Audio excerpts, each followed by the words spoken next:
Zeizel, Z-E-I-Z-E-L. And can you tell us what your profession is, sir? I'm a clinical and forensic psychologist. And can you tell us, please, briefly your your educational experience as it relates to clinical psychology? I have a doctorate in clinical psychology from William James College. I have a master's degree from Harvard University, master's degree from Boston University, and a bachelor's from Queens College.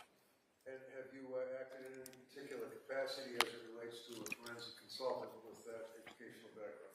Yes.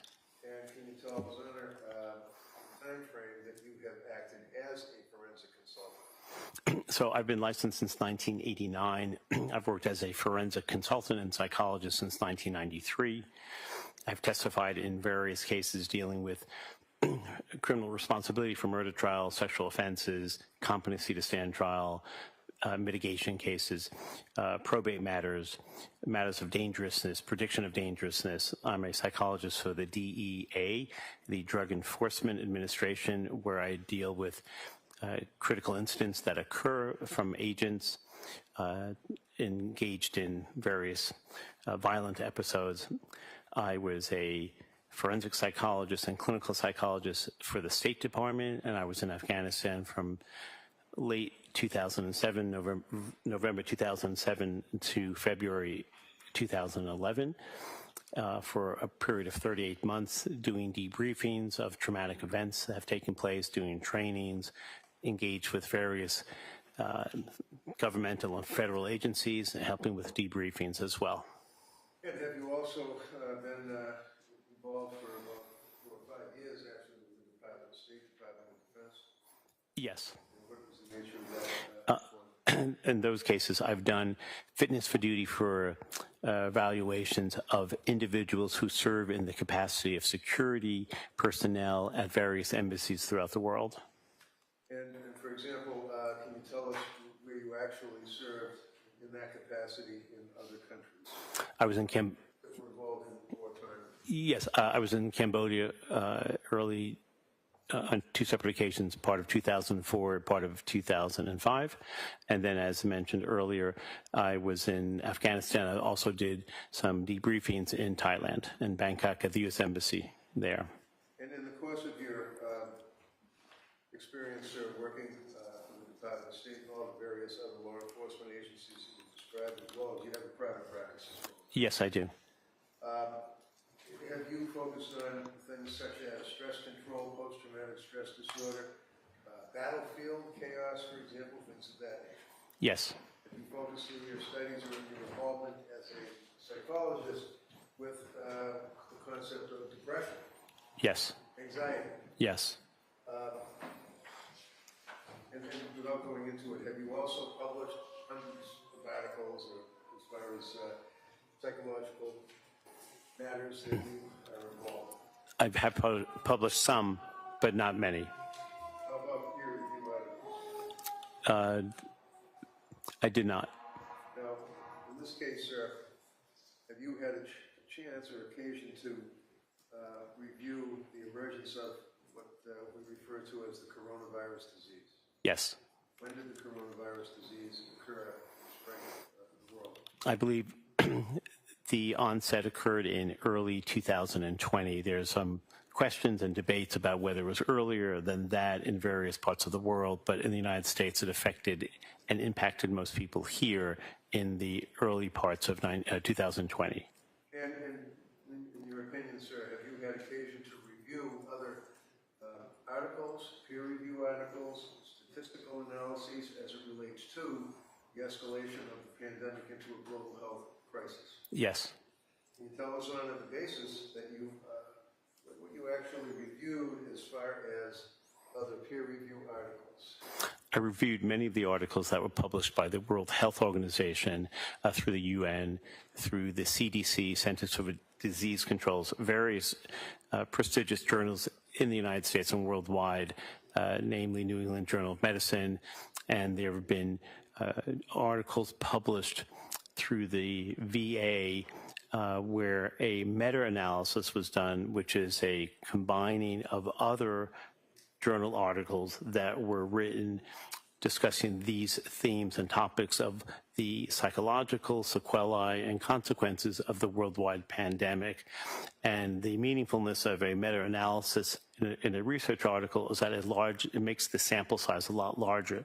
So instead of having a sample size that could be 30 or 40 people, the meta-analysis has samples of 4,000 patients. So the statistical significance is more meaningful with a larger size in the research population. Now, as it relates to adverse psychological effects of the pandemic, is it your understanding that the technique of theory has been tested by individuals in your field? Yes. And in what capacity have they been tested? They've been tested using standard psychological instruments that measure things like depression, anxiety, PTSD, a post-traumatic stress disorder on different levels, whether it's acute, chronic, or complex. Now, as it relates to the concerns, if you will, that an individual had as a result of this overwhelming pandemic, there are two factors, anxiety and fear. Yes.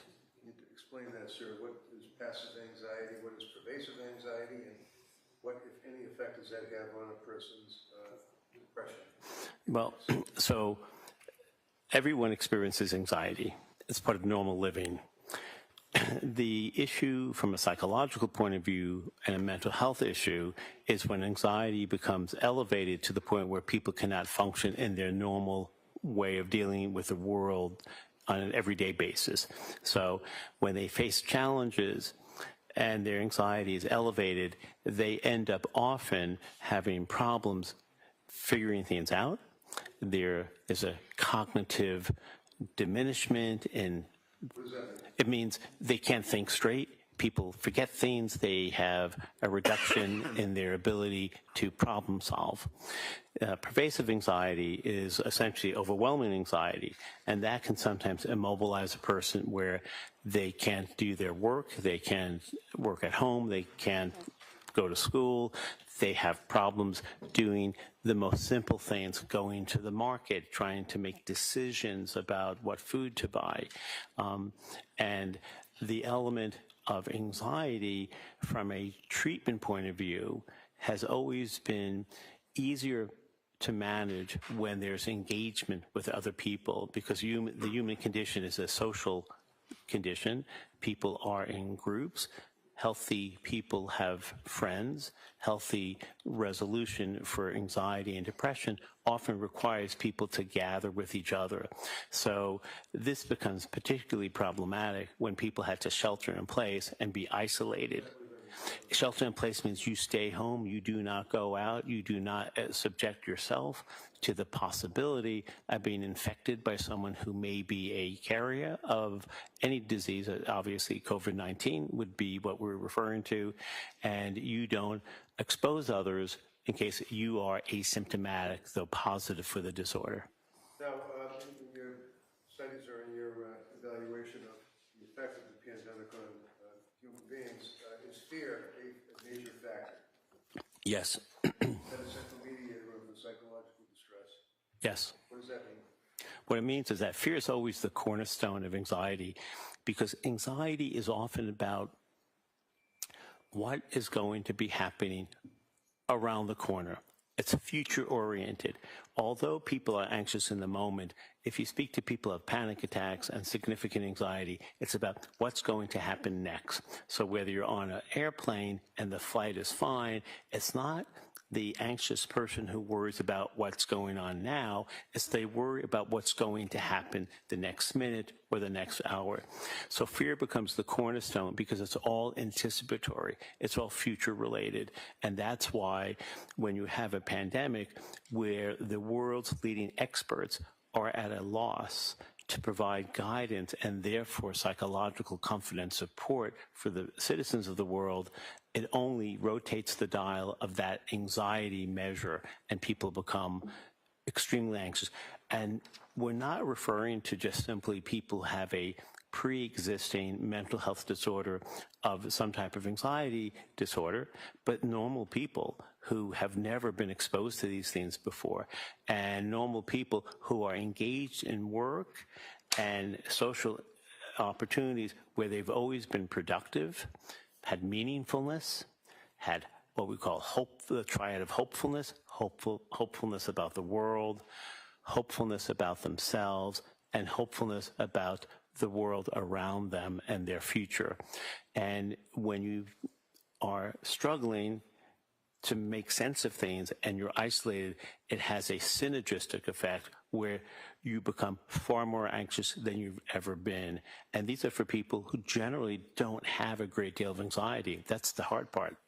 Now, in your report, for example, on page 2 of your report, you're making reference to the research as it relates to fear and leading to anxiety. Is that correct?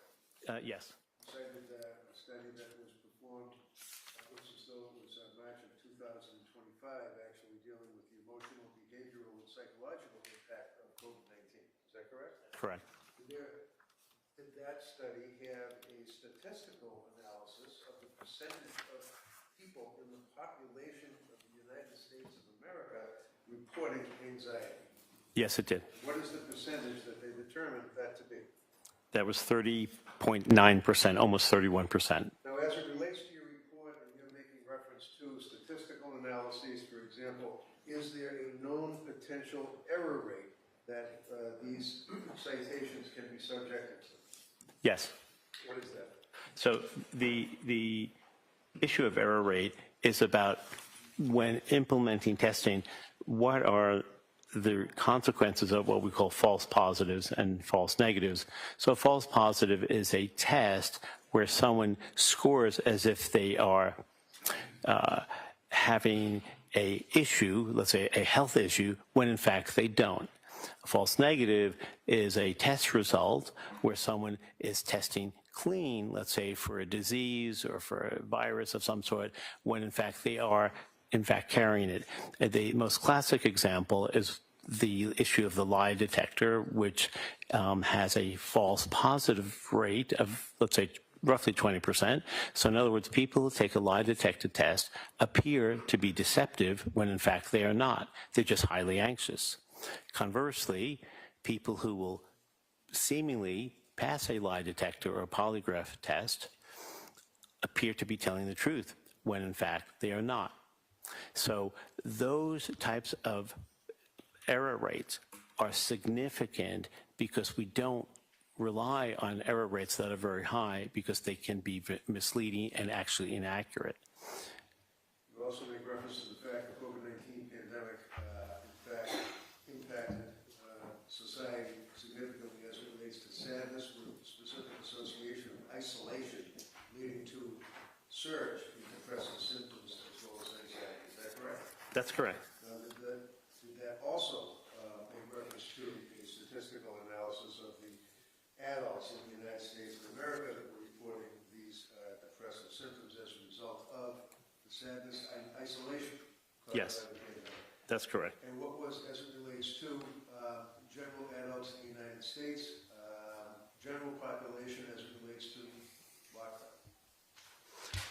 So we found that there was a 25% increase in those issues for people in the general population in the United States. How about suicide? Was there a study or any indications in the studies that suicide spiked during the course of the pandemic? Yes, there was. And why is that?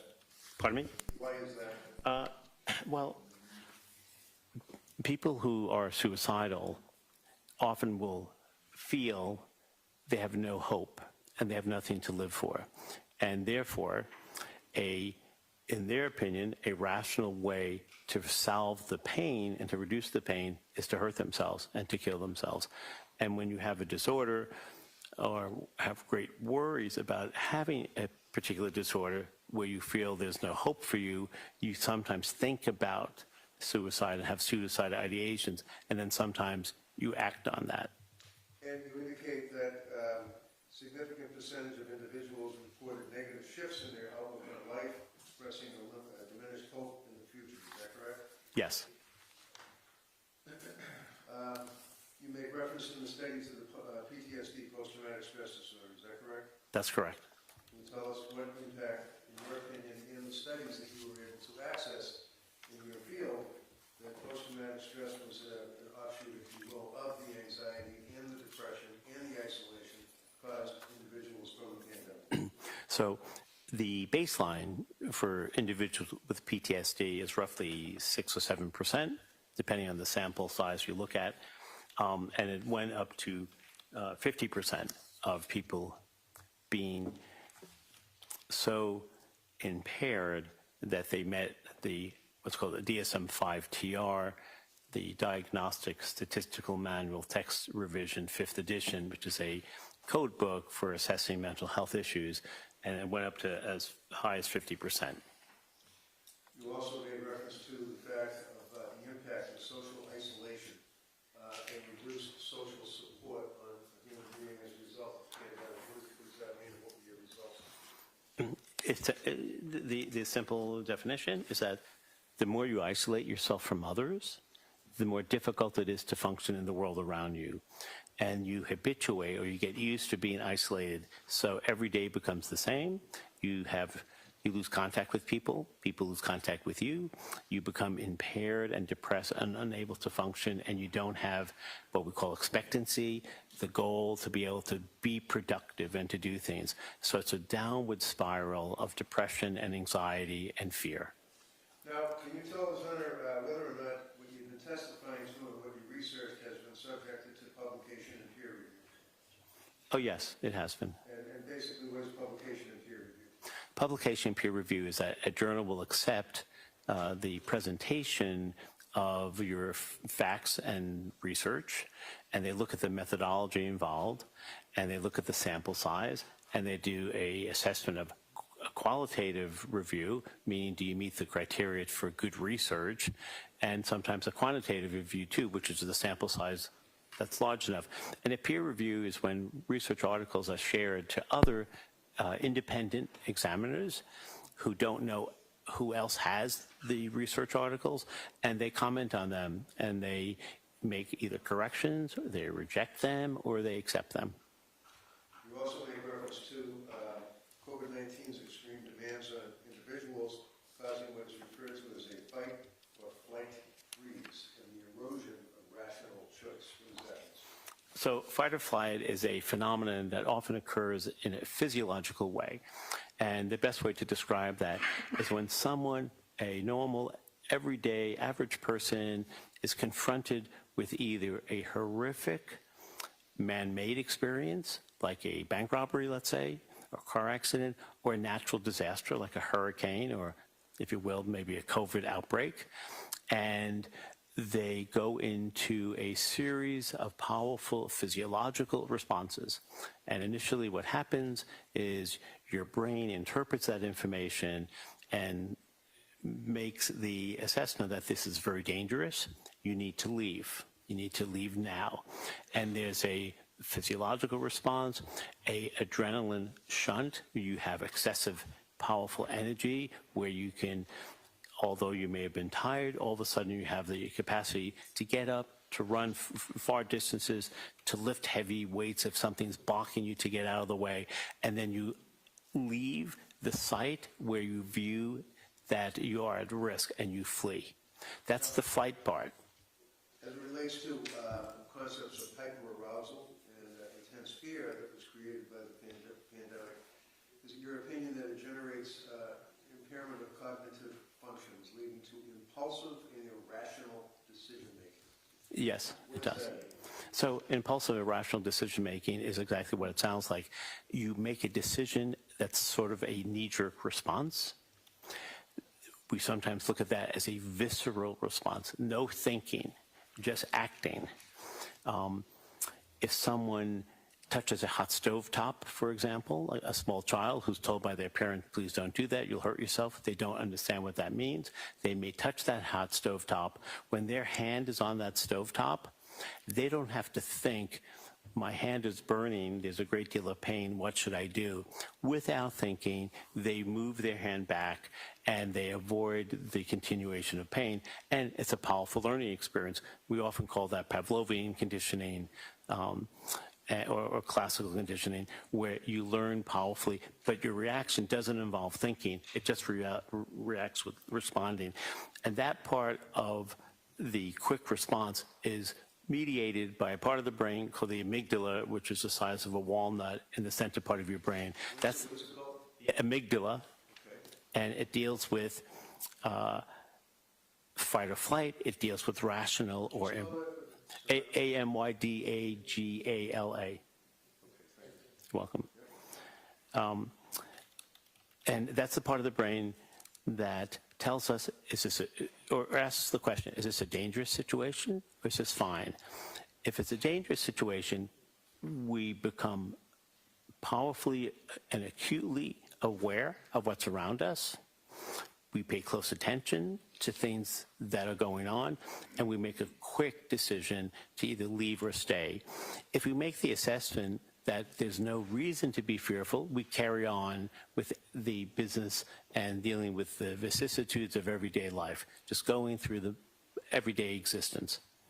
Did you find that in your studies there, in review of the other peer review articles as well, that the COVID-19 pandemic led to increased fear, depression, and anxiety, especially in those individuals displaced in their homes? Yes. Tell us about that. Well, the outcome, which I personally am very aware of because I spend a lot of time going to psychiatric hospitals to do evaluations, were so profound that there were not enough beds in the Commonwealth. Now, fair enough to say that there is a shortage to begin with, but there was an overwhelming shortage of beds in the Commonwealth to take on patients who needed to be hospitalized to become stable.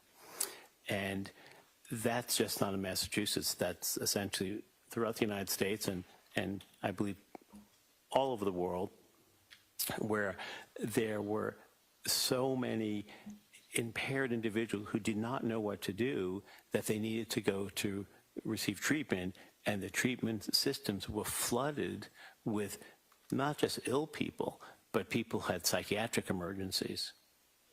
Now, in the course of your review, sir, have you determined whether or not your opinion, as well as that of the others in the learned treatises that you reviewed, has attracted widespread acceptance within a relevant scientific community?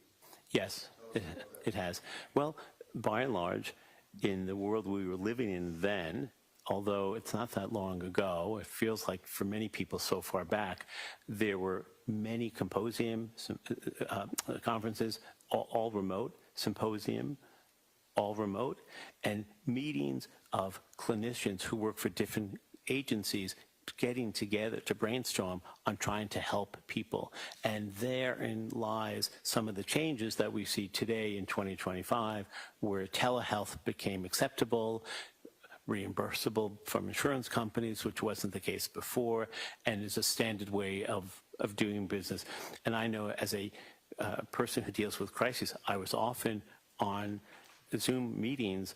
In one case, when I was in Alexandria, Virginia, dealing with HHS, where there was a death of 2 agents, we had 700 agents on Zoom throughout the United States dealing with the consequences of their own loss from their colleagues, but more importantly, on how they were coping.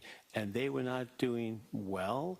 We had upticks in people, and these are highly trained agents who felt suicidal, who were able to get treatment, turned in their weapons for a short period of time, and those are people who are at a high level of functioning because they get vetted and they get tested and they get assessed every which way. So we did see that throughout the United States, that many people just could not cope with the changes in the world around them. Things weren't getting better fast enough, and hospitals were flooded with patients, and people were home and fearful.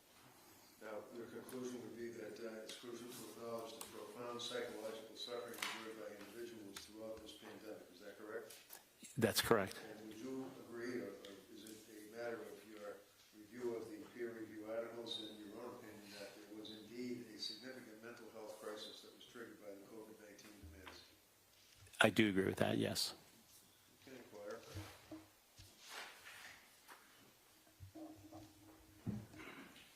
Good morning, Dr. Zeisel. Have you Good morning, ever Attorney. testified on this topic before? Not in court, no. When you say not in court, what do you mean? I'm sorry, yeah, that's misleading, I'm sorry. No, I have not testified. I've spoken about it in conferences, but not testified on it. Okay, what conferences have you spoken about this? With the DEA and with HHS.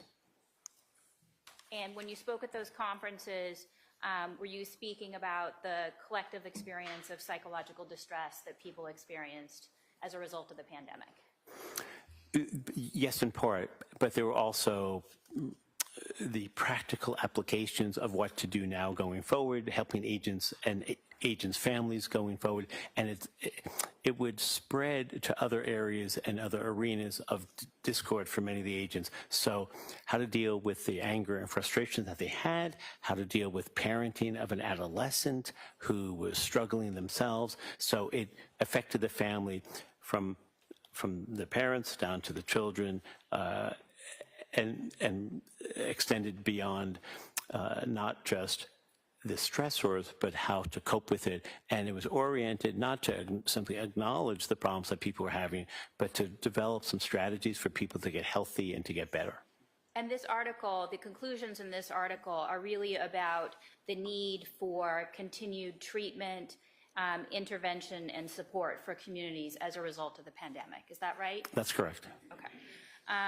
And this article has a lot of research. In the first couple of pages, your citations are to recent research. Is that fair to say? That's correct, yes. Okay. And is this article published in any way? No, it's not yet, no. When did you finish this? A few weeks ago. A few weeks ago. Yes. Okay. And have you submitted it to any peer-reviewed journals yet? I have not. Are you still revising it? Well, I don't know if I am, but I might be. Might you still revise? I might, yes. Okay. And the paragraph or the chapter on fight or flight, that's 9, is that fair to say? Yes. And all of your citations in that section on fight or flight are from older research, that's fair to say, right? That's correct, yes. Okay. Do you have current support for your statement that the pandemic's confluence of life threats, economic stability, and social isolation created an environment ripe for activating fight, flight, or freeze responses, fundamentally altering behavioral and psychological states? I don't cite a specific research article because that's a difficult topic to pin down, because fight or flight becomes sometimes a idiosyncratic interpretation. So fight or flight for one person may not be exactly the same for another person. And you need a large sample to make it valid. And I not researched that part. All right. So the theory that you're outlining in section 9 is widely accepted regarding what our bodies do when confronted with some sort of a threat or danger, right? Yes, that's not debatable. It's a physiological outcome. All right. That's correct. But what I'm asking about is the application to COVID-19. Is there any peer-reviewed research that you're aware of regarding that specific application of COVID-19 and fight or flight? No. Have you ever met with Dr. Tuerk? Yes. Could we approach?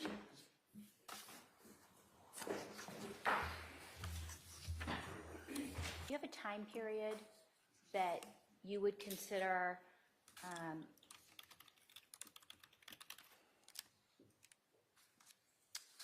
I'm struggling for the right word, but does the literature contemplate a specific time period for the duration of the pandemic? I'm not really sure I understand the question, because In terms of years or days or months, or what time period is the pandemic? Well, it's sort of like the 5 blind men and the elephant. It depends where you are at the time. So the time period has shifted in terms of accuracy of when it first started, depending where one is in the world.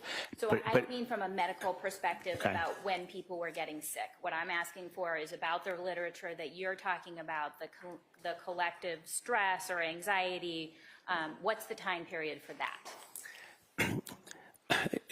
I can't answer that question, because there are ebbs and flows with outbreaks with COVID-19.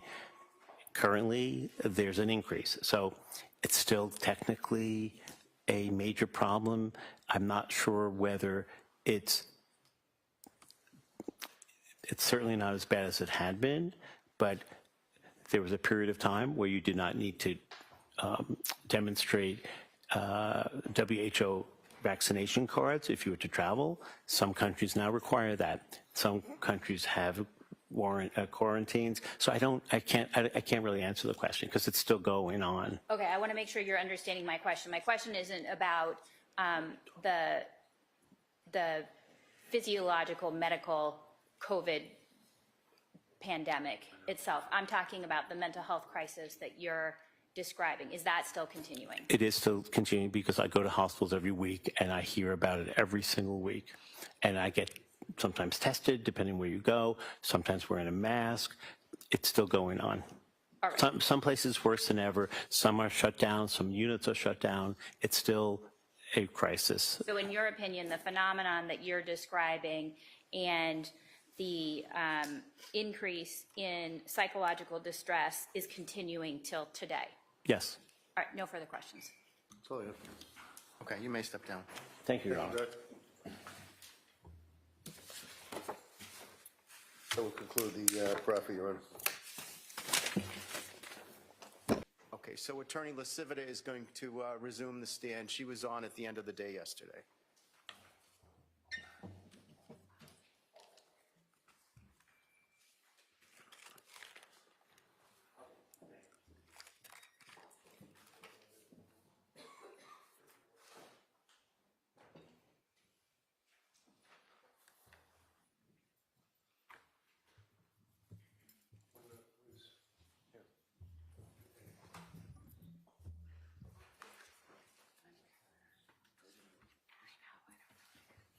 We have a technical issue here.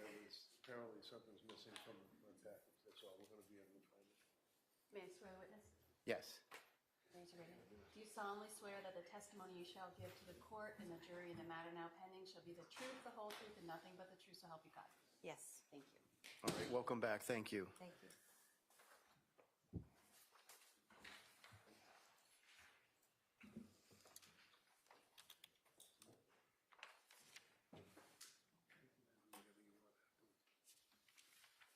Do you have that? Do you have what you need, Mr. Reddington? Yes, they just handed it to me. I'm just showing it to Mr. Verno.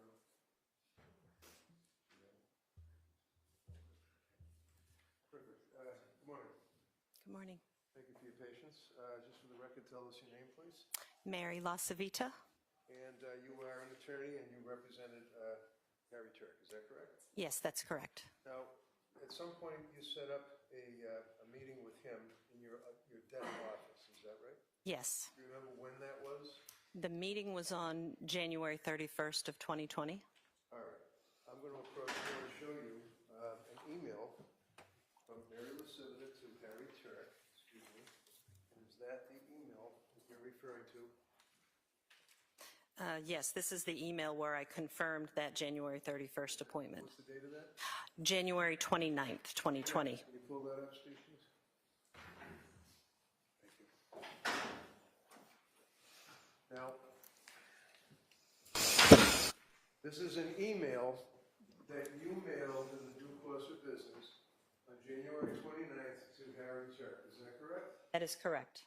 And you were confirming that you would see him at 9 o'clock on Friday, January 31st, correct? That's correct. And the rest of that is pretty much just instructions as to how to get to your office. Yes, instructions on how to make sure he's not lost. Yes. No objection. Okay, may be admitted.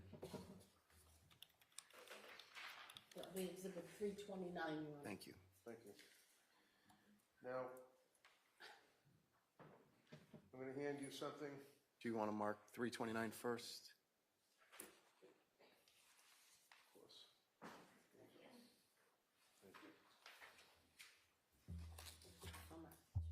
Thank you. Now, Saturday, February 1st, did you have occasion to write another email to, that's right, Harry Tuerk. That's okay. Yes, I do recall that we had some email exchanges over the weekend, beginning on Saturday, February 1st. And this was emailed to his account, correct? Yes, it was. All righty. Sorry after that. Just double check. No objection. All right, maybe marked. Thank Exhibit 330, 330. Steve, would you call that up, please? February 1st letter?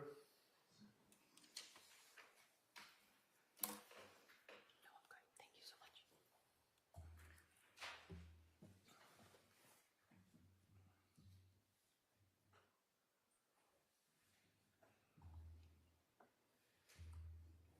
Okay. So now looking at this, that has been practicing exhibit, this is another email from you to Harry Tuerk, correct? Well, that one's actually from him to me, but the one below it is from me, Okay, yes. so he was saying it was a pleasure to meet with you. Yes. Spending time and regarding marriage certificate, you ordered one, right? Yes, Next one up would be on January 31st that he was responding to. You indicated that you were attaching your fee agreement, right? yes, correct. Any questions, sign it, scan it by email, and return it to me, correct? Yes, correct. And you also indicated that you needed the marriage certificate. Yes. And you filed a complaint, Yes, that's correct. and you would be representing him on the complaint for divorce, right? That is correct. And again, this was dated on January 31st and sent to him by email, correct? Yes, that's correct. Okay, you can put the lights on. Now, ultimately, did you represent Harry on the divorce itself? I did not enter an appearance. Tell us why. There were two reasons. One was that when we initially met on January 31st, I told him that I was busy. I had other commitments, and that I wasn't going to be able to file any paperwork until the next Friday. And you got sick. And then I got sick, yes. That's all I have. Thank you very much. Thank you. No questions, thank Okay, you. thank you so much. Have a good day. Thank you. Good morning, sir. Good morning, Your Honor. All right, sir, tell us your name, spell your last name, keep your voice up so all the jurors can hear, please. Good morning. John Hoffman, Hoffman. And what do you do for work, sir? I'm a lawyer. And where is your office? My office is currently in Newton, Massachusetts. Now, I'm going to ask you, sir, did you at some point have occasion to represent a gentleman by the name of Harry Tuerk? I did. And what did you represent him on? It was in connection with a divorce matter. And was that a divorce from a Mary McLean? It was. I'm going to approach you and hand you a document and ask if you can identify this. It appears to be dated February 5th, 2020. Yes. And can you tell us what that is, sir? This is correspondence dated February 5, 2020, that I wrote to Ms. Kathleen Mary McLean Roca. And what's the date of that letter? February 5, 2020. Okay, thank you. Enough of that letter. No objection. Okay, maybe a minute. You can call it up. Exhibit 331. Now, looking at Exhibit 331, sir, this is what we were just referring to, the letter to Kathleen McLean Roca advising that you were retained by Harry to represent him in probate court proceedings, that if you need an attorney, have the attorney contact you, try to resolve the issues, et cetera, correct? Yes. And you, fair to say, represented Harry for the months of, all the way up till May 2020, basically. That sounds right, yes. So you also communicated with him by email, is that right? I did. I would hand you a document, this is dated March 18th, 2020, and just ask if you can identify that document.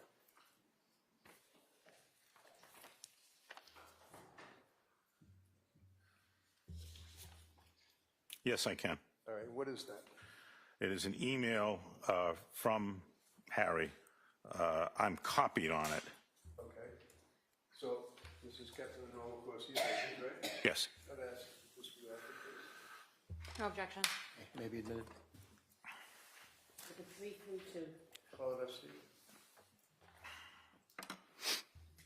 Now, as it relates to Exhibit 332, sir, that would be March 18th of 2020, correct? Yes. And this was sent from Harry, and that would be Harry Tuerk, correct? Yes. And it was copied to you, as you said, John Hoffman, right? Yes. And in the course of that email, can you read that from here? No, I can't. Okay, don't worry about it. It says, "Hi, everybody," meaning Harry saying hi to everybody. "Due to the ongoing drastic developments regarding Corona, I urgently came back from Germany yesterday night. I was able to catch on, it means one of the last flights, bringing U.S. residents back from Germany. They shutting all flights down now. However, I have flu symptoms mild within concern. I have the virus, spoke yesterday with my primary care physician. Looks like I'm getting a test. I am staying at the Hampton Inn in Norwood right now. Must prepare myself for self-quarantine, but where? I have no place to go right now, practically homeless. Given the extraordinary circumstances, do you guys see the possibility of an emergency room so I can go to the basement of my house for quarantine? Separate entrance door and door to the rest of the house, so it would be safe to stay there to quarantine for the next 2 to 3 weeks. You remember receiving that, sir? Yes. Is that a fair indication, sir, as to his state of mind as it relates to his fear of the pandemic in March 2020? Yes. Okay, thank you. Lights. I'm going to approach you, sir, on March 19th, 2020, and ask if you received another email from Harry Tuerk.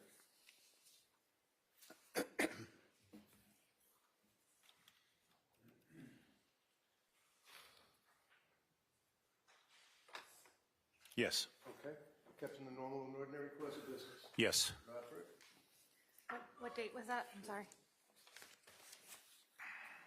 No objection. Maybe admitted. Thank you. Exhibit 333. Pull up 333, please. Now, sir, this is another email that was sent on March 19th, 2020 at 10 o'clock in the morning from Harry with a copy to you, correct? Yes. And he's asking if you could file a motion for a hardship under the current circumstances that he would be allowed back into his house or the house. No job, no income, can't get a job, nobody's hiring, savings are depleting rapidly. Can't afford an apartment given the current cost of the house and legal costs. Friends don't take me into their houses because of COVID-19 fear. I should be allowed to stay in a separate part of my house like my basement that has its own access and a lockable door. Is that correct? I read that right? Yes, I believe you did. Yes. Okay, lights. And you continue to move forward with negotiations in the course of this litigation, the divorce, right? Yes. So at some point, is it your understanding that he had been living in Boston with a guy named Richie Kovitz and his wife or significant other, Carol? I Did you know he was living in Boston? don't recall that. Okay. At some point, did you know that he ended up going to another state? Yes. Where did he go? I believe he went to Florida. Florida, okay. Did he, in fact, on March 26th, now we're talking, send you an email, or send an email and copy to you?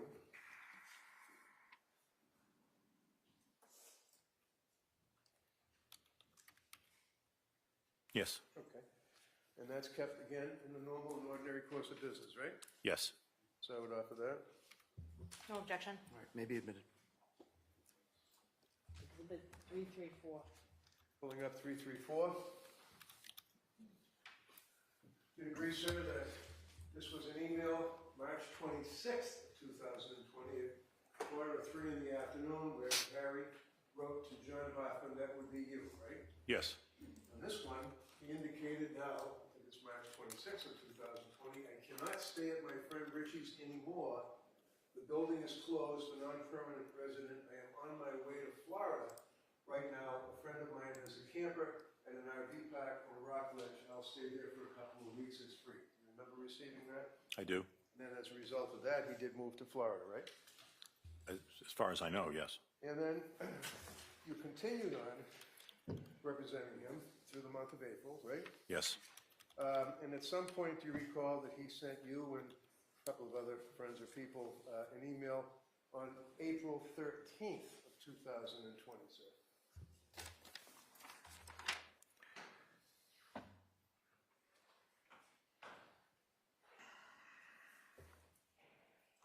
Yes, I do recall that. Kept in the normal and ordinary course of business. Yes. Robert? No objection. Okay, maybe admitted. Exhibit 335. Pull up 335, please. Now, looking at 335, sir, this is now April 13th, 2020 at 7:35 in the morning, correct? Yes. And he sends an email to you, right? Yes. And again, he says, is there any possible way to get me into my house as a safe shelter? As it looks right now, the lockdown may go on for months. In a couple of weeks, I have to leave the camper, come back to Mass. No friend will give me a place to crash right now because of the COVID. I can't rent an apartment. They want to see income. Hotels are expensive. Not very, it says save, but maybe it's safe. Is there a possibility to have her move to Bob's condo in Belmont, if it's available, which is available? Let me move back into my house to protect myself. I need help here regarding a safe place to stay. You remember that, sir? Yes. Okay, thanks. To your knowledge, sir, he did indeed come back to Massachusetts, right? Yes. He did not go into his house, did he? Not to my knowledge, no. Went to a hotel, right? Yes. Now, on April 15th of 2020, you recall that he sent you an email, sir, that was kept by you in the normal and ordinary course of business.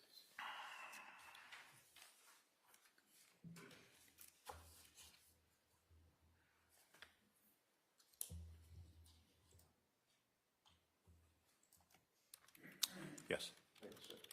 Good afternoon. No objection. All right, it may be admitted. Exhibit 336. So finally, on Exhibit 336, which has been called up, is another email. This is dated April 15th at 12:20 in the afternoon. He writes to you, a gentleman by the name of Stu. I'm really getting desperate. I have no home in a dangerous disease environment where everybody is asked to stay home for safety. I'm staying in a trailer park now, but I have to come to Mass in a couple of weeks and have no place to go. No one's giving me a couch because of the virus. Hotels are closed and too expensive. John, can you consider filing a motion explaining my situation so that you can move to mother's condo and I can take shelter in my own house? Everybody has a safe place to stay. Schools are closed, no reason anymore. Stay at the house. There are any orders, he's not allowed to be there. Being homeless would make all the sense in the world. She moves to the condo and I have a safe place to stay. And this was the email that he sent to you on April 15th of 2020, correct? Correct. Okay, Whites. Now, did it come to your attention around the end of April into May of 2020 that he had come up to Mass and was staying in a hotel, Yes. and you were still representing him in the divorce, right? Yes.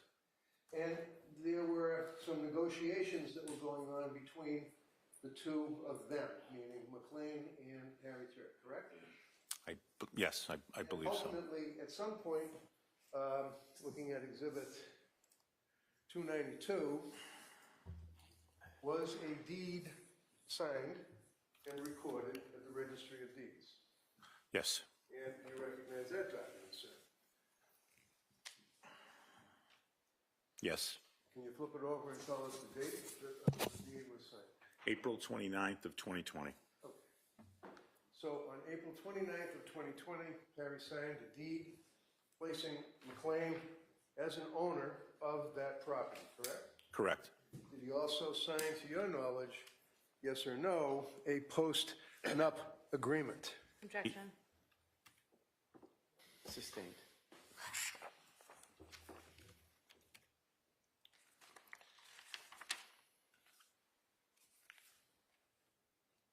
Can I approach side? Yes. Good afternoon, Attorney Hoffman. My name is Beth McLaughlin, and I'm an ADA here in Norfolk County, and I'm just going to ask you a few questions about your testimony here today. Certainly.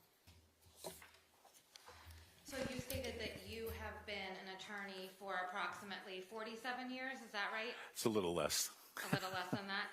You would agree with me that your primary practice is family and probate matters, is that right? Yes. And your goal when you get hired by an individual or a client is to get the very best settlement for your client, isn't that right? Yes. You work for a retainer, is that right? Yes. And correct me if I'm wrong, but a retainer is a lump sum payment, and then you work off of that in billable hours. So every email you send, every phone call you have, that starts chipping away at the retainer, is that right? Yes. And once the retainer is depleted, then you would, if the settlement hasn't been resolved or the divorce hasn't been resolved, you would then charge your client an hourly rate or ask for another large lump sum? Well, I would ask for an additional retainer, yes. Okay. So you don't work off of, you wouldn't start charging them hourly, you would ask for another retainer in order to chip away at that, is that right? Yes. And you would agree with me that divorce proceedings and probate court matters can be lengthy? Yes. Yes. Especially when they are contested, right? Yes. Yes. The only reason I'm having difficulty answering is that each case is different. Some cases are much more expensive than others. That was my hesitancy. So you would agree with me that if there were a lot of contested items in a divorce, you would have to spend a lot of time working with the other party's attorney in order to come up with some sort of an agreement in order to resolve those issues, is that right? That is correct. So it can be very time consuming. It can be, yes. And that continues to chip away at the retainer. Yes. Right? And the more disagreements there are, the longer it could potentially take, is that right? Yes. You would agree with me that a post-nump or a pre-nump can help alleviate some of that disagreement in a divorce proceeding? Yes, I would agree with that. The defendant retained you, or you wrote that letter that was made an exhibit on February 5th of 2020. You sent that letter to Katie McLean after the defendant had retained you, is that right? Yes, I believe so. Were you aware at that time that Katie had obtained a 209A order against the defendant on February 3rd of 2020? I don't recall, but I'm not saying that that's wrong. I just, off the top of my head, I don't recall. Once you sent that engagement letter to Ms. McLean, she in fact hired her own attorney. She Is did. that correct? Yeah. Yes. And that attorney was Jolie Vaki, am I saying that right? I believe so, yes. And you had a lot of correspondence with Attorney Vaki about this matter, is that correct? I don't recall a lot of correspondence, but there certainly was. At the time that you first were retained, there was no prenup, right? That is correct. And so you had to talk to Attorney Vaki about all of the property and everything that was going to get divided up in this divorce, is that right? Yes. You would agree with me that Katie's main focus, or the main focus of the divorce proceedings, was Katie staying in the house for her children, is that right? It was very important. Yes, I recall that. You stated earlier that you did read a couple of emails that were between you and the defendant during your representation of him, correct? Yes. You would agree with me that the defendant went to Germany in the beginning of March 2020? Yes, I believe that's correct. And you had an opportunity to review an email where he stated around March 17th, I believe, the email is in evidence, that he was coming back from Germany because the COVID-19 pandemic had hit. Is that right? Yes, I believe that was the email, yes. Okay. At that time, the defendant and Katie were still moving towards divorce, right? As I recall, yes. And the defendant was looking into selling the house? I don't recall that. Okay. The house was still a source of disagreement when it came to the divorce, is that right? I would say that's true, yes. When the defendant came home from Germany, you said that you believed he moved to Florida for a period of time. That was based upon the email that I saw, yes. Do you remember that? I do. I believe I do, yes. And after he went to Florida, you would agree with me that there are several emails in evidence and the defendant wanted to go home, is that right? Yes. He wanted back in 29 Valley Road. Yes. Any way he could get in, right? No, I'm not. Well, he was willing to stay in the basement. Oh, I'm sorry. Yes, you're right. Okay. And then he wrote an email, I believe, on April 10th of 2020 saying that he wanted to go back to 29 Valley Road, right? Yeah. Yes. He wrote another email to you on April 13th. 2020, that he wanted to go back to 29 Valley Road. Yes. And in that email, there was a suggestion that Katie and the children move to Belmont. Is that right? Yes. So he could have the house to himself. I believe that's correct, yes. And April 15th of 2020, he sent you yet another email, again, requesting to return to 29 Valley Road, right? Yes, yes. In that email, which is in evidence, he stated that he, again, wanted Katie and her children to move to Belmont, right?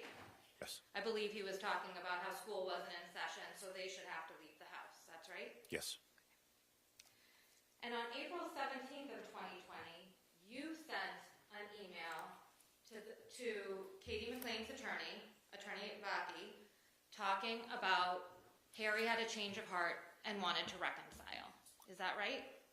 I didn't see that email, but that's possible. Okay. If I could just have one moment, Your Honor. Right.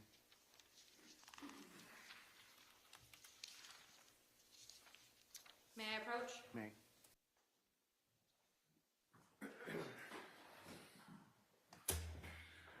So Attorney Hoffman, is your memory exhausted as to whether or not you sent an email on April 17th of 2020 to Katie McLean's attorney stating that the defendant wanted to reconcile? Yes.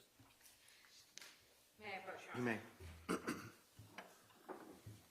I apologize, the font is very small. If you could just read this to yourself and let me know. You can look at the date and then read the contents and let me know when your memory is refreshed.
Is your memory refreshed as to the email? Yes. You would agree with me that you conveyed, or you sent that email and were conveying the defendant's request to reconcile, is that right? Yes. You initiated the reconciliation at the defendant's request, didn't you? Yes. In that email, you discussed the defendant wanting to give Katie security in the reconciliation, is that right? Could I just have a moment? Yes, absolutely.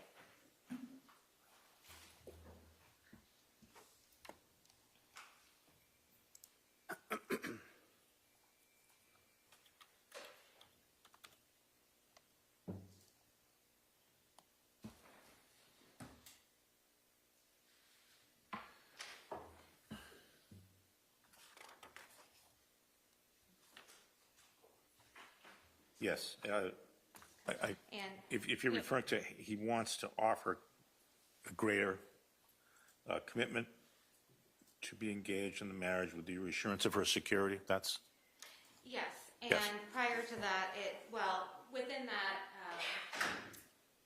email, you also conveyed that he wanted to maintain the living situation for 2 more years, is that right?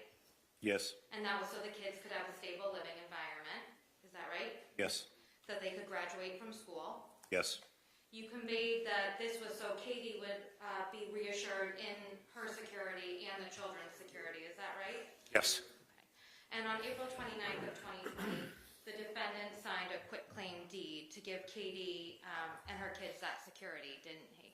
he signed the deed, yes, he did. And that deed, in that deed, they became tenants in the entirety, is that right, in the house? I would have to look at the deed, but, I would agree to that. okay, thank you. And you would agree with me that tenants in the entirety mean that they would have equal rights, is that right? Yes, I believe It's so. essentially 50% of the house, right? Yes, So if one dies, the other one would get the entire house, is that right? That is correct. It basically gives them equal footing. Yes. It provides security. Yes.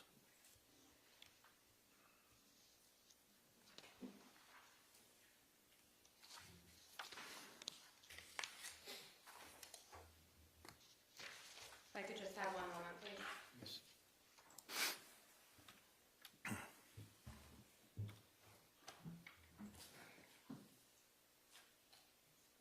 I have no further questions. Did Thank you you. know that in fact, Katie was the one that reached out to him initially through Kurt Steele to reconcile? Did you know that? No, I didn't. You indicate that he signed the deed because he wanted to give her a sense of security, correct? I said that, yes. Yeah? Yes.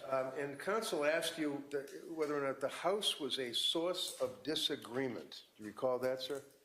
I recall that she asked me that, yes. Right, and that she was inquiring as to whether or not the house was a source of disagreement and whether or not it was ultimately resolved by him signing the deed so that she was a half owner of his house, right? Yes. You knew that they were together for 2 years, living together, and then were married for 5 weeks. Yes, I did. And in fact, sir, one of the sources of disagreement was the fact that the house would be sold and she was going to get half of it, right? Yes. I mean, it was an issue, if that's. And counsel asked you about the issues arising in the course of the divorce. You'd agree with me, sir, that in your experience, not mine, but the experience would be that there are alimony factors and child support factors, right? In cases, yes, absolutely. And he wasn't the father of the 3 kids who were living with him, was he? No, he was He not. was paying for the expenses of those kids, though, wasn't he? He was. And the alimony factors, one of those alimony factors, sir, is how long the marriage is, right? Yes. Contribution of a party to the marriage itself, right? Yes. And in a 5-week marriage, in your 40-something years' experience, what is the alimony factor on that type of a marriage? Objection. No, overall, he can answer, There shouldn't be any. Thank you. No further questions. Thank you. Thank you, Mr. Hoffman. Thank you. As if the witness was on the stand here in front of you. And you want me at the podium, right, sir? I do. Thank you. I'm getting dizzy, he needs to stop walking. May I swear him in? Yes. Or Attorney Chiton, can you hear me? Yes. Okay, if you could just raise your right hand, sir. You solemnly swear that the testimony you shall give to the court and the jury in the matter now pending shall be the truth, the whole truth, and nothing but the truth, so help you God. Yes, it's a little warbly. I barely pick up the words. Do you want me to try again? Is it any better now? Our sound just improved in here. I wonder if you need to be closer to whatever microphone we're using. Mr. Reddington, can you do a quick test? Can you hear me? Yes. Okay. All right, can you hear Mr. Reddington better? I can hear you. I heard that it was the DA. I heard she was one that was the clearest. Right, that was the DA, and then now this is me, Yeah. Kevin, and the judge was also talking to you. Yeah, I can hear Attorney Reddington. Okay, do you want me to go Okay, over jurors, there? can you see and hear okay? All right. Do you want me to swear him in over there? I think Ms. Sandel should come over Sure. here because I think, is this the microphone? Yeah. I think this is Yeah, the I hear you. microphone. Okay. That's the clearest. It's right there. I heard. No worries. Okay, if you could raise your right hand. Do you solemnly swear that the testimony you shall give to the court and the jury in the matter now pending shall be the truth, the whole truth, and nothing but the truth, so help you God? I do. See you, Ron? Yes. All right, sir, will you tell us your name and spell your last name, please? Sure. David Chiton, Chyten. And where do you live, sir? I'm doing fine, thank you. Oh, no, that's okay. No, I said, where do you live? Do you live in Florida? Do you live in Mass? I actually think that maybe if Mr. Reddington was at council table, he'd be closer. Judge wanted to guess. I know. All right, one You have to second. pivot. All right. Who's right? I'm happy to move also if that's easier. This microphone seems to be working with the Zoom. Can you hear me now? I can, thank you. Okay, great. I don't want to interfere with the If you would like to sit so they can see, that's fine. We can see on here. All right, let's do it this way. Tell us your name, please, and spell your last name. David Chyten, Chyten. And where do you live, sir? I currently live in Florida. And what do you do for work? I'm an attorney. And do you know an individual by the name of Kathleen McLean? I do. And do you know an individual by the name of Harry Tuerk? I do. And can you tell us were you friendly with them? Yes. And back in 2020, just to refresh your memory, that's around the time that the pandemic hit all of us. Do you recall that? Yes. Okay. In 2020, April 27th specifically, do you recall receiving a text from Ms. McLean asking you how long does it take and what is the process to get a name put on a deed of a home? Do you recall that text? Yes. And do you have the text, the copies in front of you? Or? You emailed me them, so I do have. Okay, as long as you have, you had a chance to look at it. That's all. Yes, I did. Pull Yes. that up, please. That text. That would be the April 27th, 2020. At 6:19 in the morning, I guess. Can you make it bigger? Okay. That indicates, good morning. How long does it take and what is the process to have a name put on a deed of a home, correct? Yes, sir?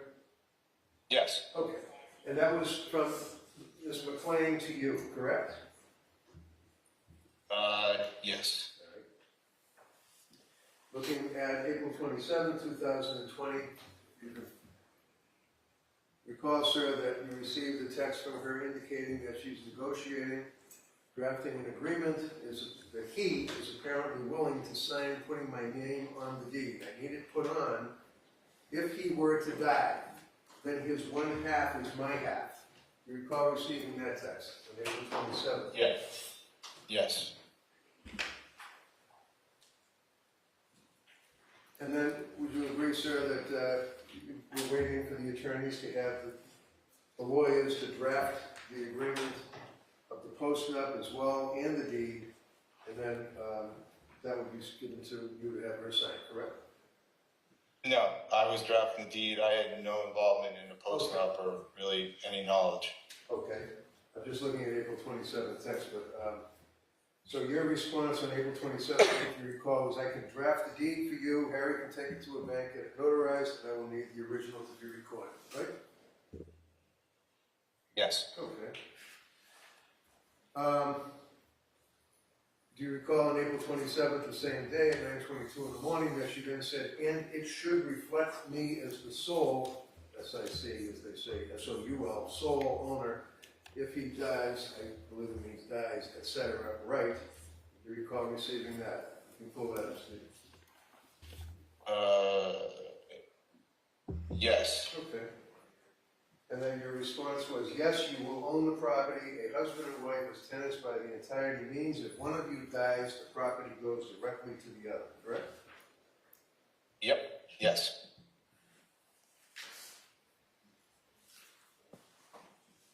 And in fact, he signed the deed. Ultimately, it was recorded, right? Correct. So, yeah, thank you. No questions. Okay, thank you.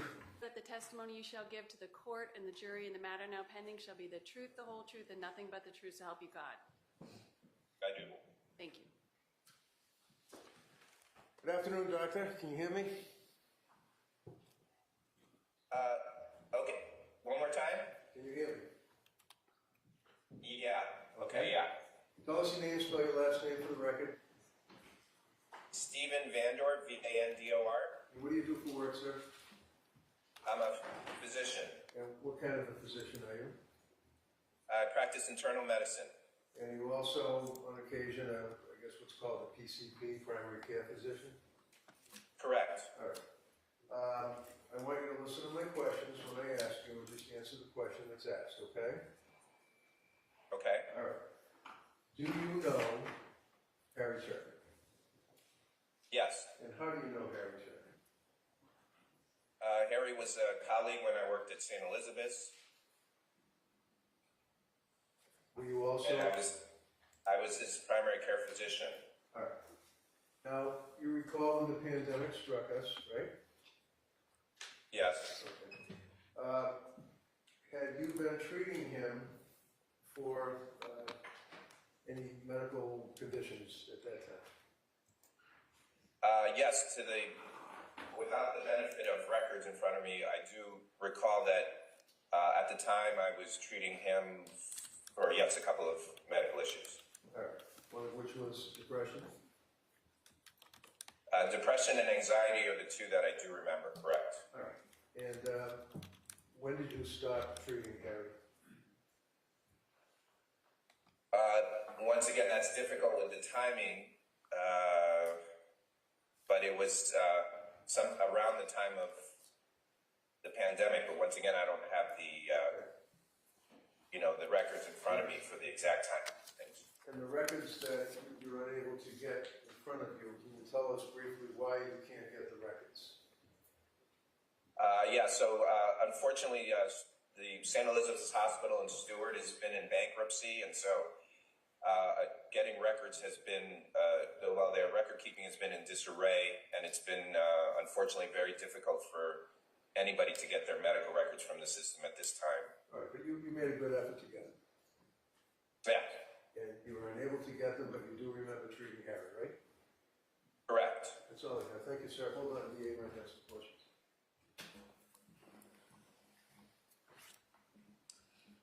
So, Dr. Vandor, I'm going to stand here just for a second so you can see me, but then I need to go to a different location where I don't think you're going to be able to see me.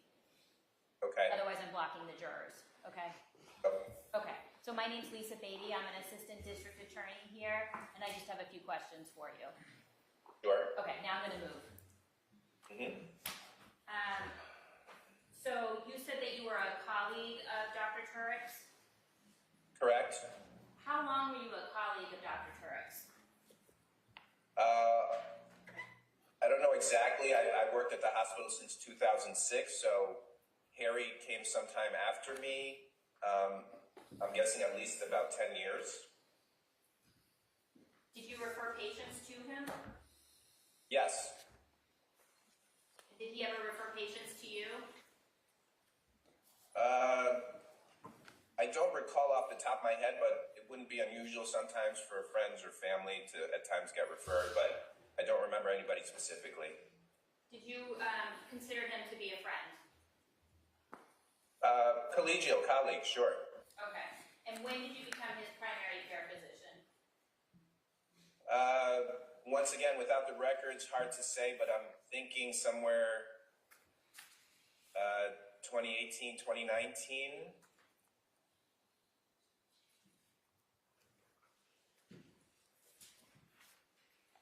And you said that you treated him for depression and anxiety. Do you know when that started? Once again, that's difficult to say. I believe it was around 2019, but I can't be positive without obviously looking at my records. All right, and then you said you stopped treatment in 2020? I believe so, but sorry, but without the records, it was 5 years ago. I don't, and I'm not sure. Yeah, probably 2020. Yes. Could it have been in 2019? No. I think no. It was past that. And how do you know that? Just because I'm thinking about the events that transpired after that. That was around the time when I was no longer able to take care of him as a patient. Okay. And do you recall how far into 2020 you treated him? No, I can't say for sure. How often did you see him in 2020? Just going off of, once again, without records, usually for something like that, somebody may come in every 3 to 4 months, perhaps. And do you know if that happened in this case, or is that just your standard practice? That's my standard practice. I'd be speculating on the frequency of his visits. Okay. Nothing further. That's all I have. Thank you very much. Okay, thank you, Doctor.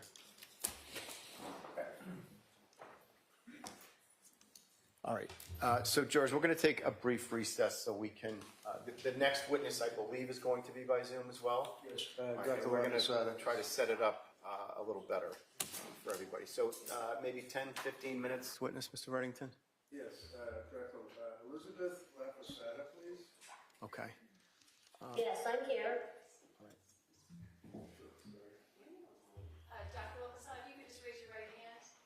Certainly. Do you solemnly swear that the testimony you shall give to the court and the jury in the matter now pending shall be the truth, the whole truth, and nothing but the truth, so help you God?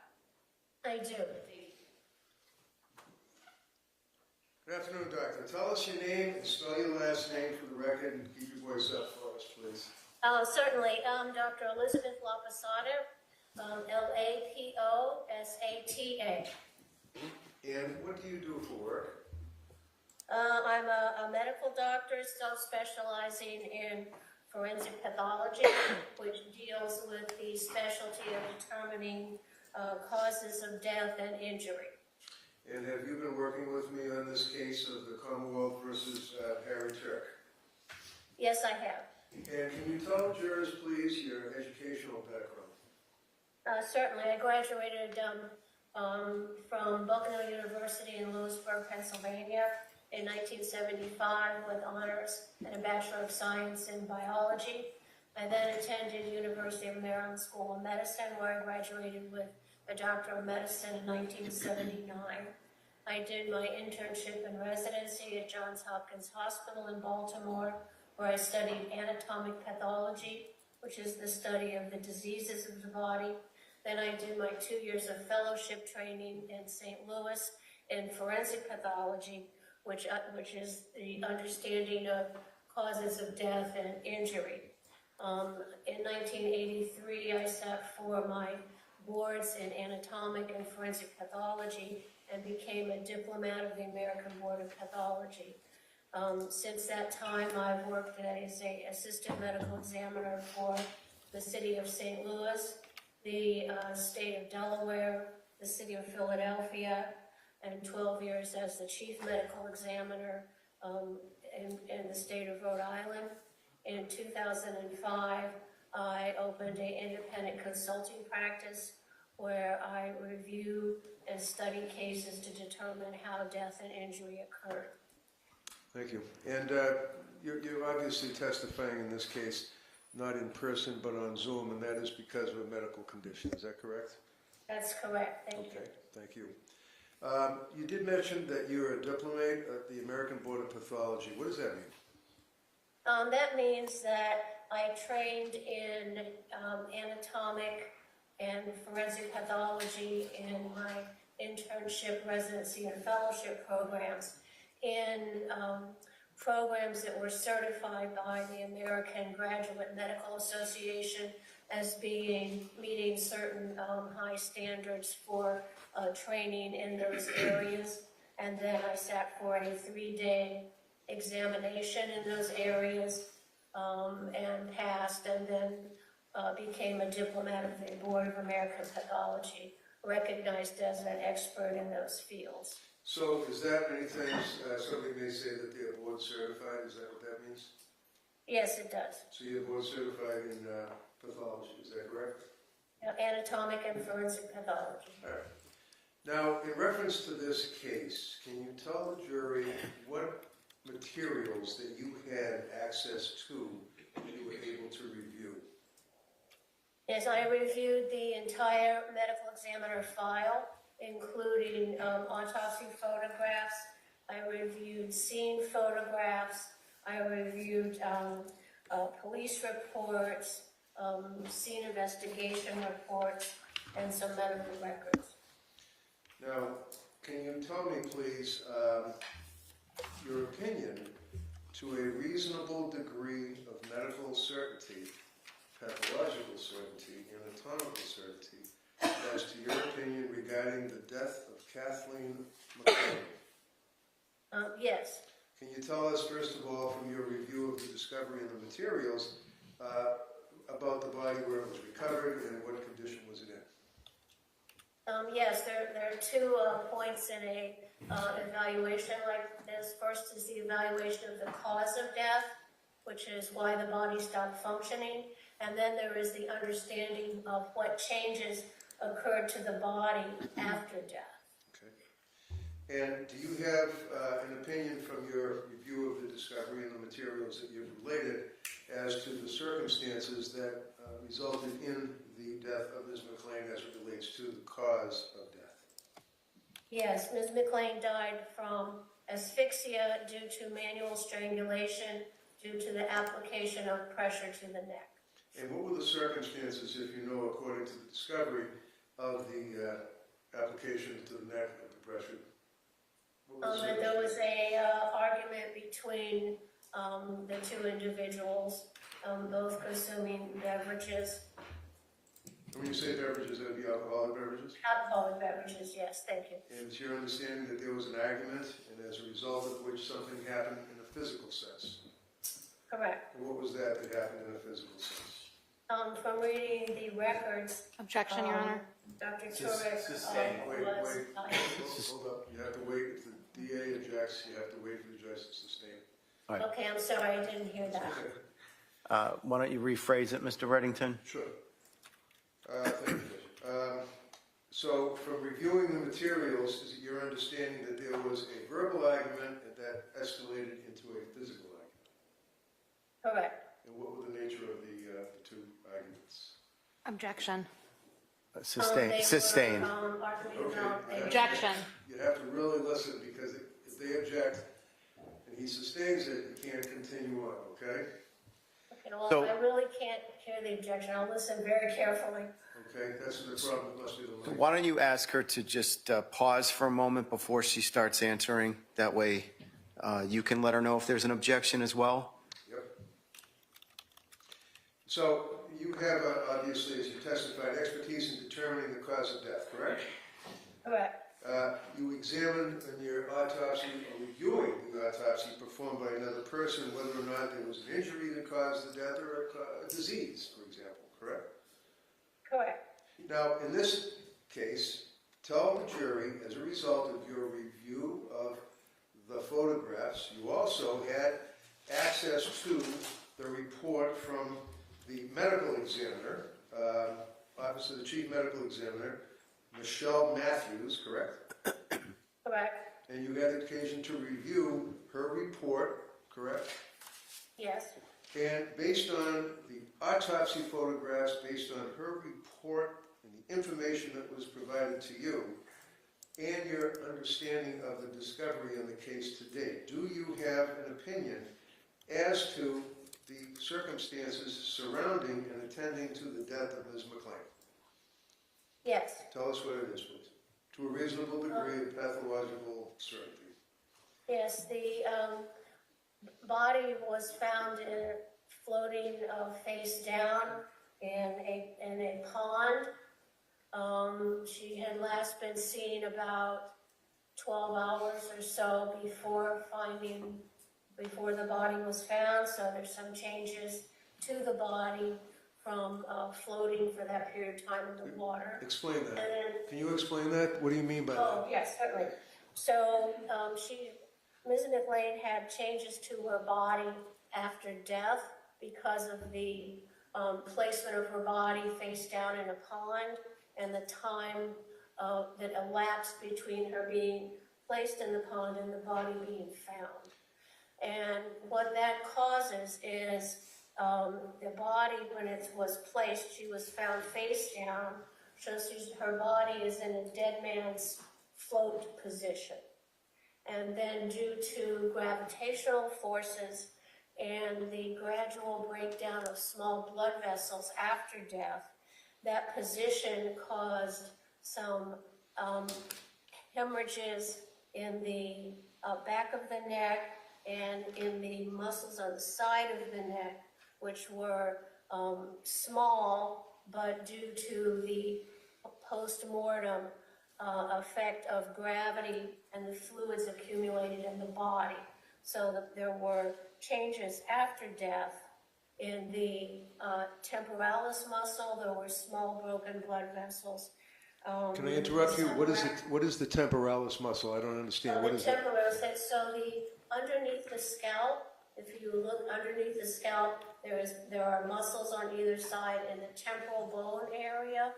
And because the body was face down for that prolonged period of time, the effects of gravity and early decomposition caused those blood vessels to break and make small hemorrhages, which are not due to the application of force, but post-mortem changes to the body after death due to the time after death and the position of the body in the dead man's float position.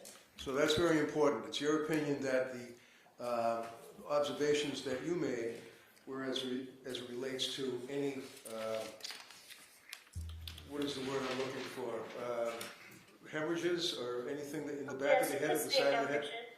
And that is because of the dead man's float and gravity, correct? Correct. Time after death. Time after death. Now, there's no injuries to the back of the head or the side of the head, is there?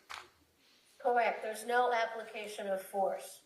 Now, as it relates to your continued observation of the discovery and the photographs, did you make an observation of any bruising in or about the area of the neck?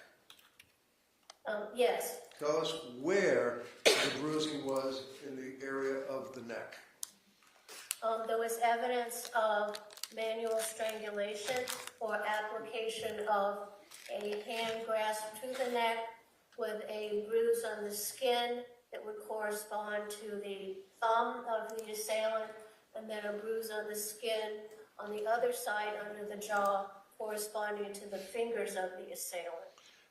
So that was a bruise, a very slight discoloration of the skin under both sides of the jaw corresponding to the place where the hand grasped the neck. Now, when you have application of force by a hand as you described, if there are two hands, for example, there could be a circumferential bruising. In other words, the entire neck would be encapsulated. Is that correct? Well, a circumferential bruising usually has a different hand placement. Okay. So it has, in order to do that, you have your thumbs in the middle, which is, we don't see that here because the hemorrhages, the slight bruise on the skin under each jaw, then when you do the dissection deeper, there was bruising and bleeding in the muscles of the neck directly under that. And that can only occur with a hand grasp. There are no marks on the skin of the back of the neck, and that blood vessel rupture that was deep in the muscle of the neck was from the face down position and the effects of gravity and decomposition causing a small hemorrhage. And importantly, the autopsy photos show how small those were. The autopsy report itself did not measure those, so it was good we had the autopsy photographs so that those hemorrhages were not due to the application of force. So, to your opinion, to a reasonable degree of medical certainty, you have a one-handed, bilateral, if you will, application of force to the front and the side of the neck. Is that correct? Correct, on either side. And the hemorrhages in the muscles of the neck, the so-called strap muscles of the neck, which kind of go up and down, the strap muscles are layered one upon the other. So there was hemorrhages directly under the subtle bruises on the skin, and then directly under that on the layers of muscle. So the hemorrhage was confined to just that one area, which would correspond with one hand grasp. And when you say the strap muscles and the layers, if I suggest that there's slides that were taken of bruising one layer after another? Is it your understanding that these are not separate bruises, but the same with different layers of muscle? Yes, absolutely, because those muscles are layered one on top of the other. So when you press on the top one, it causes bleeding in the top, then it causes bleeding in the muscles under that. So it's only the one point of application of pressure, because those muscles are stacked on top of the other. Now, do you have an opinion as to the point of application of pressure and whether or not it caused any damage to the neck itself or the interior of the neck? Yes, it did. And what was that? It caused bilateral or hemorrhages on both sides, one where the thumb was, one where the fingers were, and corresponding to the bruises on the skin were the hemorrhages into the underlying strap muscles.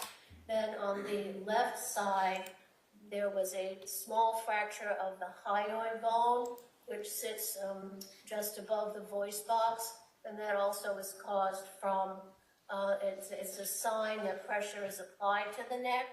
The bone itself is not important as far as its function, but those, like the hemorrhages and that fracture, the hemorrhages themselves and the fracture are not damaging, but it's a sign that there was pressure applied to the neck that shuts off the blood vessels carrying blood to the head. So they're markers of a death from asphyxia. And that is consistent with your opinion of the, let's say, one-handed grab. Is that correct? Correct. The injuries are consistent with that pattern. And you had a chance to review the photographs as well, and were able to examine the location and coloration of the various bruises that we know, correct? Yes, I did. Now, depending obviously on the size of a person's hand, and we see how large it is as opposed to the size of the neck of the person, can you tell us, if you know to a reasonable degree of medical certainty, the maximum grip strength of an adult male would be how many PSI, pounds of pressure, if you know? Objection. Yes. Sustained. The average. Objection. Sustained. Will you approach, please? Yes. Why don't you ask it again, Mr. Reddington? Dr. Labasada, are you familiar with the maximum grip strength of an adult male? Yes, I am. And what would that be in PSI, pounds per square inch? As well as measured with a grip analysis, it's a thing you grip and you compress it, and that tells you how many pounds of pressure the grasp applies. And a healthy adult male, that grasp, the maximum grasp pressure can be about 100 pounds. And in your experience dealing with, how many autopsies would you estimate that you've performed? Oh, several thousand. And I can provide 4,000 or 5,000 more. As it relates to your experience and training, and obviously what you reviewed on this case, were you able to determine the obstruction of the jugular vein requires application of approximately how many pounds of pressure? To obstruct the jugular vein, which is a thin wall blood vessel, drains blood from the head and brain. To compress that blood vessel takes about 2 or 3 pounds of pressure. And to obstruct the carotid artery, do you have an opinion as to how many pounds of pressure it would take? Yes, because the carotid artery has a thicker wall, takes a little more force to close off that blood vessel, and that's usually like 10 to 20 pounds of application of pressure. So you agree that to close off the jugular vein would be 2 to 3 or 4 to 5 pounds of pressure. To obstruct the carotid artery would be about 10 to 20 pounds of pressure. And the maximum grip strength of a healthy adult is 100 pounds of pressure, correct? That's correct. So do you have an opinion as to the degree of force that would be necessary to actually cause one to have these vessels closed off with a lack of oxygen causing death? Several pounds of pressure as the grip is applied and compresses the blood, the jugular and the carotid on both sides of the neck. So it's not a forceful grab and crushing. The voice box isn't crushed. There's just compression of those blood vessels, and that then causes the brain not to get any oxygen, and the brain then dies, and that's called an asphyxial death due to lack of oxygen to the brain, because the blood flow supplying oxygen is stopped. Okay. Now, do you, this is important, in your experience, in your training and education, are there artifacts that are left, for example, on a body from defensive wounds, scraping of the neck, trying to get the hands off the neck, things of that nature? Well, they wouldn't be artifacts, they would be actual injuries. And so you can see fingernail scrapings as either the person applying the pressure is moving around and scratching the skin of the neck, or the person who is being attacked can take their hands and fingernails and try to pull off the assailant's hands. So it's a common, or you can see scratches on the neck from either the assailant's fingernails and with movement, or the victims trying to pull the hands off. And would you agree with me that in this case there were literally no scratches or fingernail marks on the skin of the neck, as would be expected? There were none. There were none. There were no defensive wounds, in other words, no clawing of his hands or anything like that? Correct.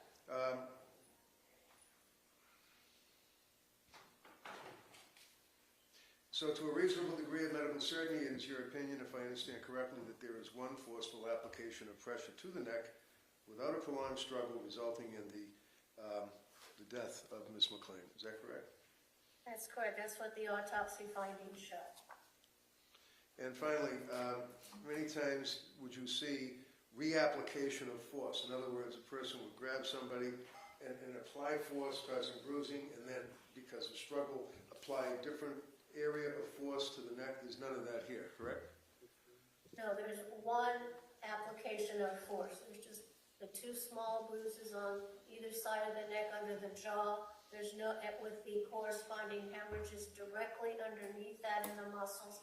There's no reapplication of it further down or on the side, just the sign of one application of a hand grab to the neck.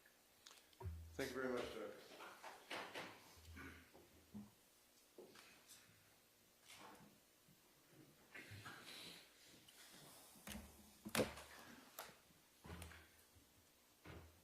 Good afternoon, Dr. LaPosada. My name is Beth McLaughlin. I'm an assistant district attorney here in Norfolk County. How are you today?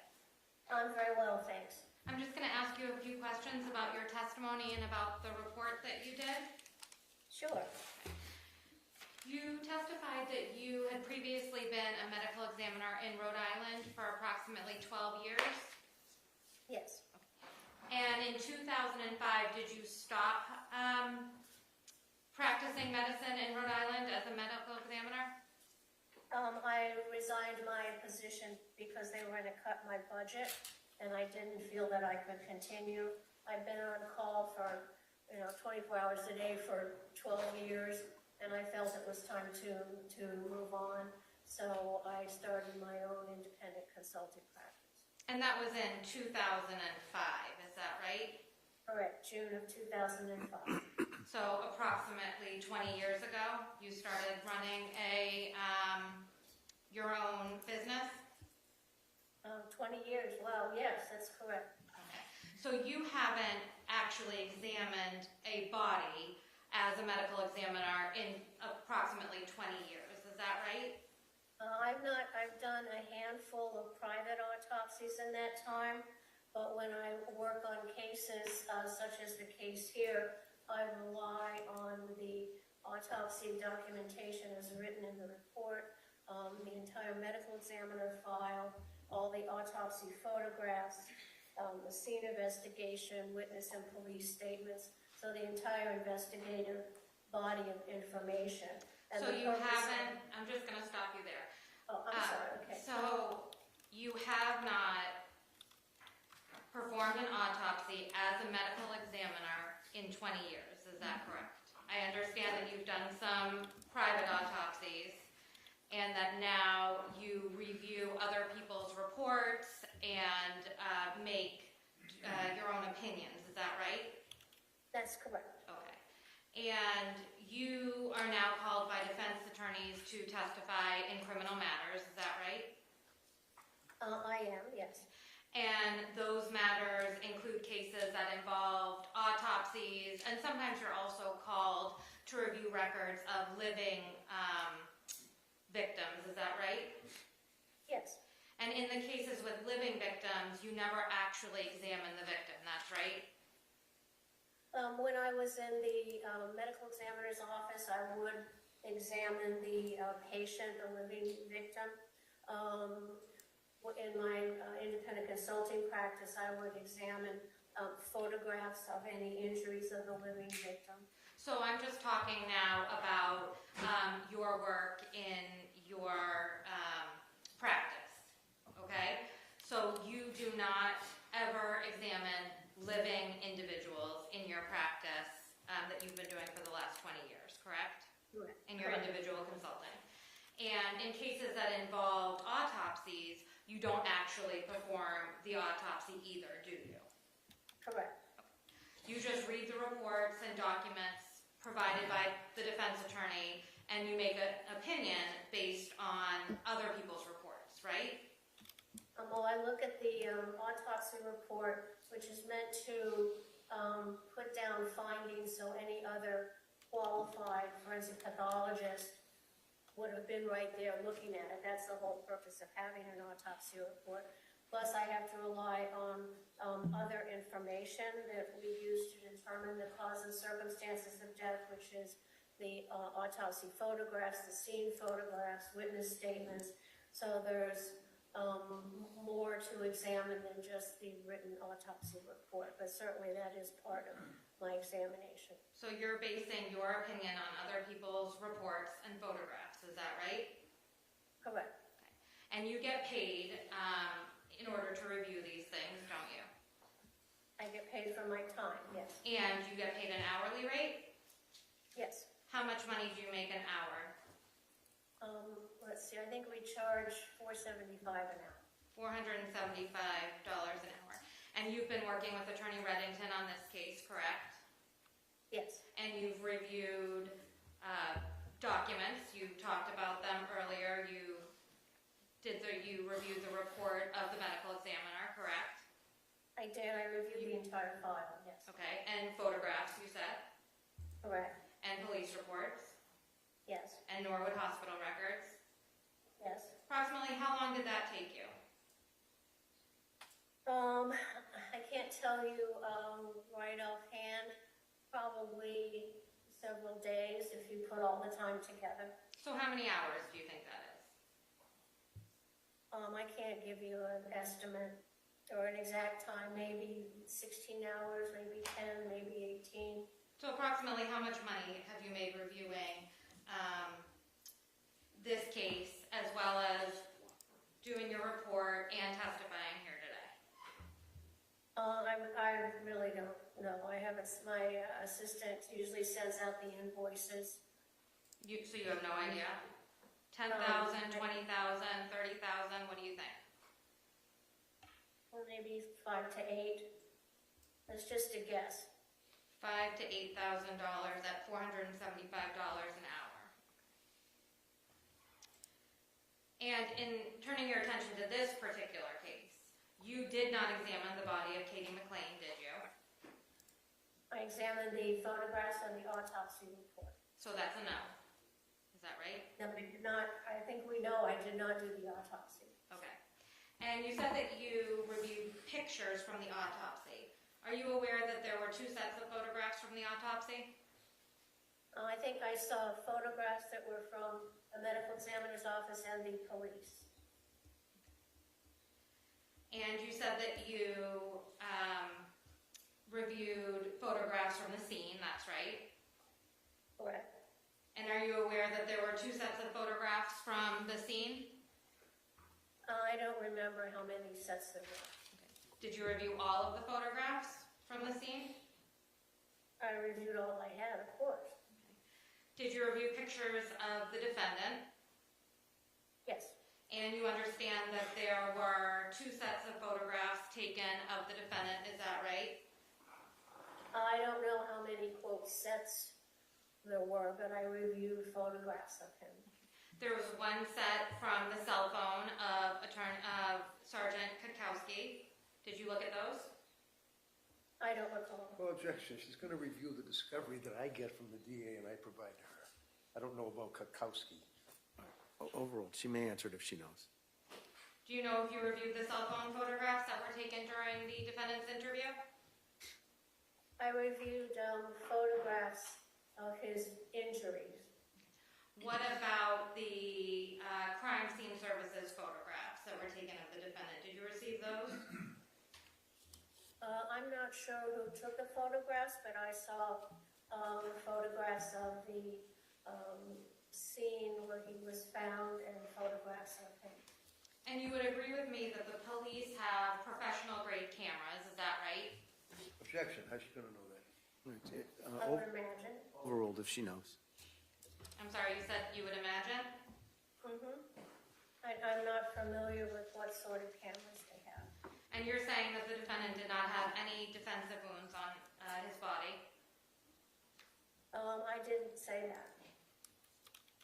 So you agree that the defendant did have defensive wounds on his body? From what I recall, he had injuries to his face where a glass was broken, allegedly broken against his face, and he had some injuries on his arm that fit a pattern of a serrated knife. And my understanding was that he was trying to kill himself and had to consume. So my question, I'm just going to stop you right there. No. Can she finish, please? All right, let her She can finish. answer the question, which was, did he have any She was. defensive wounds? All right, rephrase the question, ask it again, please. But what I'm going to just ask you a question again. So you're saying that you did not observe any defensive wounds on the defendant, correct. correct? Yes. Okay, thank you. They could be, yes. Okay. And you said that you had reviewed police reports. Yes. Which agencies did you review police reports from? Oh, I don't recall right now. Okay. If I said the Dover police reports, would you agree with that? Yes. What about the Dedham police reports? If there were police reports, I reviewed them if they were available to Attorney Reddington. What about state police reports? I probably reviewed those, yes. And you listened to the defendant's statement that he made? No, You didn't listen to the defendant's statement. correct. You reviewed Dr. Matthews' report, you said that. Yes, And you would agree with me that all steps taken by Dr. Matthews were correct? I disagree with that. You don't think that the autopsy the report of the autopsy that Dr. Matthews did was correct? I disagree with some of her conclusions, yes. But I'm talking about the steps that she took during the autopsy. No, I disagree with those two. There were no measurements of the hemorrhages she describes in the muscles around the face and the head, and she did not recognize those as being changes to the body after death. So those are very significant errors. So you agree that the cause of death was manual strangulation, right? Correct. And in your report, you stated that Katie McLean's injuries were consistent with only a one-handed grab. Is that right? Correct.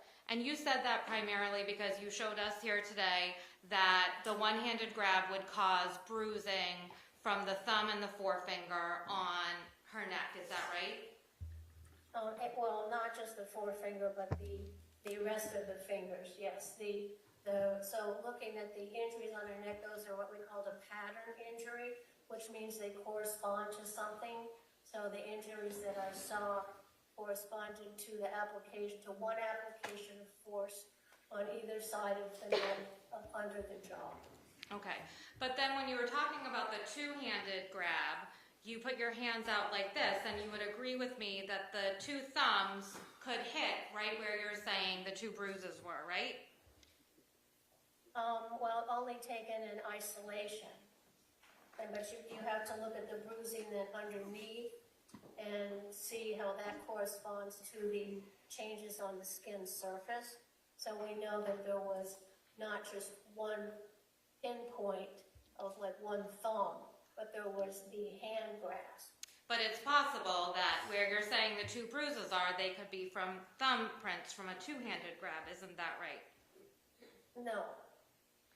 So you would agree, but you would agree with me that it could be from a two-handed grab, correct? She's answered the No, question. the evidence does not correspond with that at all. Okay. So you reviewed the autopsy pictures, you already said that, and you saw the bruise to the exterior of Katie's neck, right? Yes. And you said that there was one area under the right jawbone and one area under the left jawbone, correct? Correct. Okay. And you examined the internal pictures of Katie's neck too, right? Yes. And you saw the 4 layers of hemorrhage in the front of her neck. You talked about that on direct. Well, there's 2 layers on each side. There's 2 layers of muscle on each side. Well, actually 3. And they're layered one on top of the other. And there was bruises that would correspond to injury and compression on top of those layered muscle groups. Okay. So you would agree with me that one layer is skin, is that right? You could say that. Okay. And her skin had a hemorrhage, it had an ecchymosis, right? It was very, very faint. But it had you would agree with me that you testified on direct that there was bruising to her external neck, is that right? Yes, very faint under the jawbone on the neck. And the next layer would be, and I am probably not going to say this right, so you'll have to correct me, but the sternocleidoid mastoid muscle, is that right? Well, if you want to really go from the skin down, you have the skin, then you have a very thin sheet of muscle called the platysma, then you have the sternocleidomastoid, then you have the sternothyroid and the sternohyoid, as they're all layered one above the other. And those muscles had hemorrhaging on Katie's neck, didn't they? Yes, they had 1 point application of hemorrhage. And you would agree that bilaterally means both sides of the plane of the neck, correct? Correct, on both sides. So Katie's neck had 4 layers of hemorrhages. If you want to count each muscle layer, sure. Okay. And you would agree that that indicates a significant amount of force was put on her neck? Well, not significant. That's where you're wrong. It does not take a huge amount of force to compress those very thin muscles and break the blood vessels, and also to compress the blood vessels on the side of the neck to cause a lack of blood flow to the brain. So it's like 5 pounds of pressure, which compared to what a adult grasp maximally can do, which is 100, it's not a huge amount of pressure. But it takes force, right? Sure. Okay. And you would agree that the injuries, the hemorrhages that we're talking about, the internal hemorrhages in Katie's neck, they would have occurred pre or peri-mortem, right? No, they caused her death. So peri-mortem means around the time of death, but pre-mortem means occurring when you're alive. So these are when she was alive, and the pressure on those blood vessels caused her death. So those injuries, the 4 layers of hemorrhages, are what caused her death. The pressure that those are a marker of. So she was alive when those injuries were, when she sustained those injuries, right? Yes. Okay. You also examined the pictures of Katie's hyoid bone, right? Yes. And you agree that the left greater horn of the hyoid bone was fractured. Correct. And you would agree that a broken hyoid bone alone does not cause death, right? There is nothing about the hyoid bone that you need to sustained life. Again, that is a marker that pressure was applied to the sides of the neck. So it doesn't cause death alone, right? Well, the fracture of the hyoid bone itself does not produce death, but we use it as a marker to understand that pressure was applied to the sides of the neck, which stopped the blood vessels, and then that's what causes the death. I understand that, but my question is, a broken hyoid bone alone does not cause death, correct? Correct. And you already said that you examined the internal photographs of the back of Katie's neck, correct? Correct. And you saw that she had bilateral posterior neck muscle hemorrhage, right? I disagree with that. The photographs don't support that. There was very deep bleeding around where the spinal column is. And again, that was not a result of application of force there because the skin was not injured. The muscles above that little bleeding were not injured. And that is due to the changes after death of the position of her body. Well, you're saying that it happened after death, right? All right. Correct. Those are post-mortem, meaning after death changes. That's why it's so important to know the circumstances of the discovery of the body and be able to separate damage to the body after death from injuries that actually cause death. So I'm just going to ask that you listen to my question and you answer it with a yes or a no. She's answering the question. Okay, overruled. Go ahead. So you saw the bilateral posterior neck muscle hemorrhage. You believe that it was post-mortem, is that correct? But you did observe the muscle hemorrhages, correct? Deep central muscle hemorrhage, bleeding that was after death. So deep alongside her spinal column, right? Correct. You would agree with me that hemorrhages occur pre-mortem, correct? Because death, your blood stops flowing, right? Well, they can occur both because the heart is pumping around blood and those blood vessels are damaged in life, or the changes after death due to hydrostatic pressure of gravity that pulls down. We see the livor mortis, the settling of blood, and also it'll give us a indication of the position of the body. So we have the position of the body, and those are hemorrhages, meaning there's small bleeding into the tissue from the forces of blood settling, no longer under the force of the heart pumping, so blood settling, in addition to the early decompositional changes of dissolution of the small blood vessels. So these, we call them hemorrhages, but they are not caused during life and not caused by use of force. So when that's a lot to unpack, so I just want to back you up a little bit. So when the heart stops pumping, blood stops flowing, right? Do I have that right? You do. Okay. And hemorrhaging occurs when blood is flowing, correct? It can, yes. And you saw hemorrhages within 3 layers of muscle in the back of Katie's neck, correct? No. You saw it in 2? It was a deep muscle hemorrhage right around the spinal cord. So there were no layers of hemorrhage. There was some livor mortis post-mortem dissolution of the blood vessels, which showed a small hemorrhage. Well, you would agree with me that livor mortis is different than bruising. Is that correct? Well, livor mortis can produce, quote, bruising, meaning that there is dissolution of a small vessel which causes release of the blood in that one area. Usually when we speak of bruising, we mean that it's caused by injury to blood vessels and then the heart pumping the blood out. So, it's important to know the difference between a post-mortem or after death artifactual hemorrhage from a pre-mortem or during life hemorrhage. So livor mortis is different than bruising or ecchymosis, correct? Well, livor mortis refers to the general settling of blood into the dependent areas of the skin of the body. And then if a certain area has more, is more dependent, that livor mortis can change into small postmortem hemorrhages like we see here. So livor mortis is blood settling, not blood flowing, right?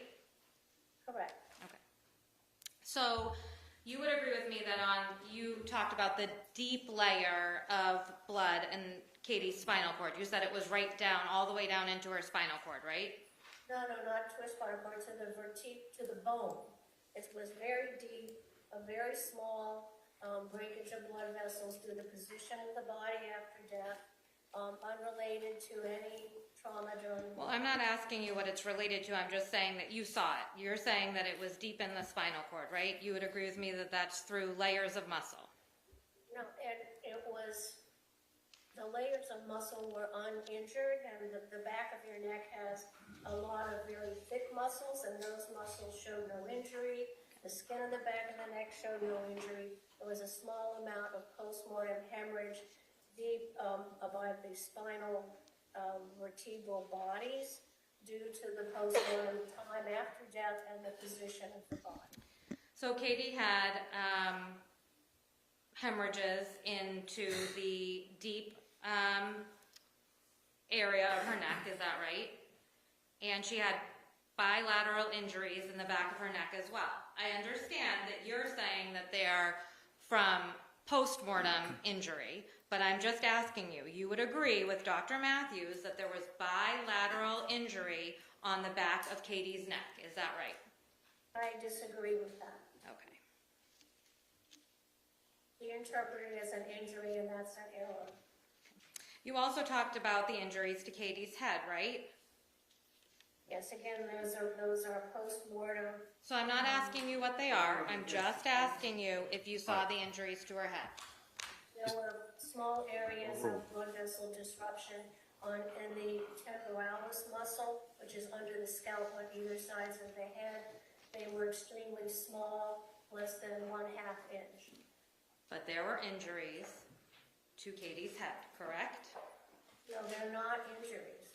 They're not the application of force during life. You saw damage to Katie's head, is that correct?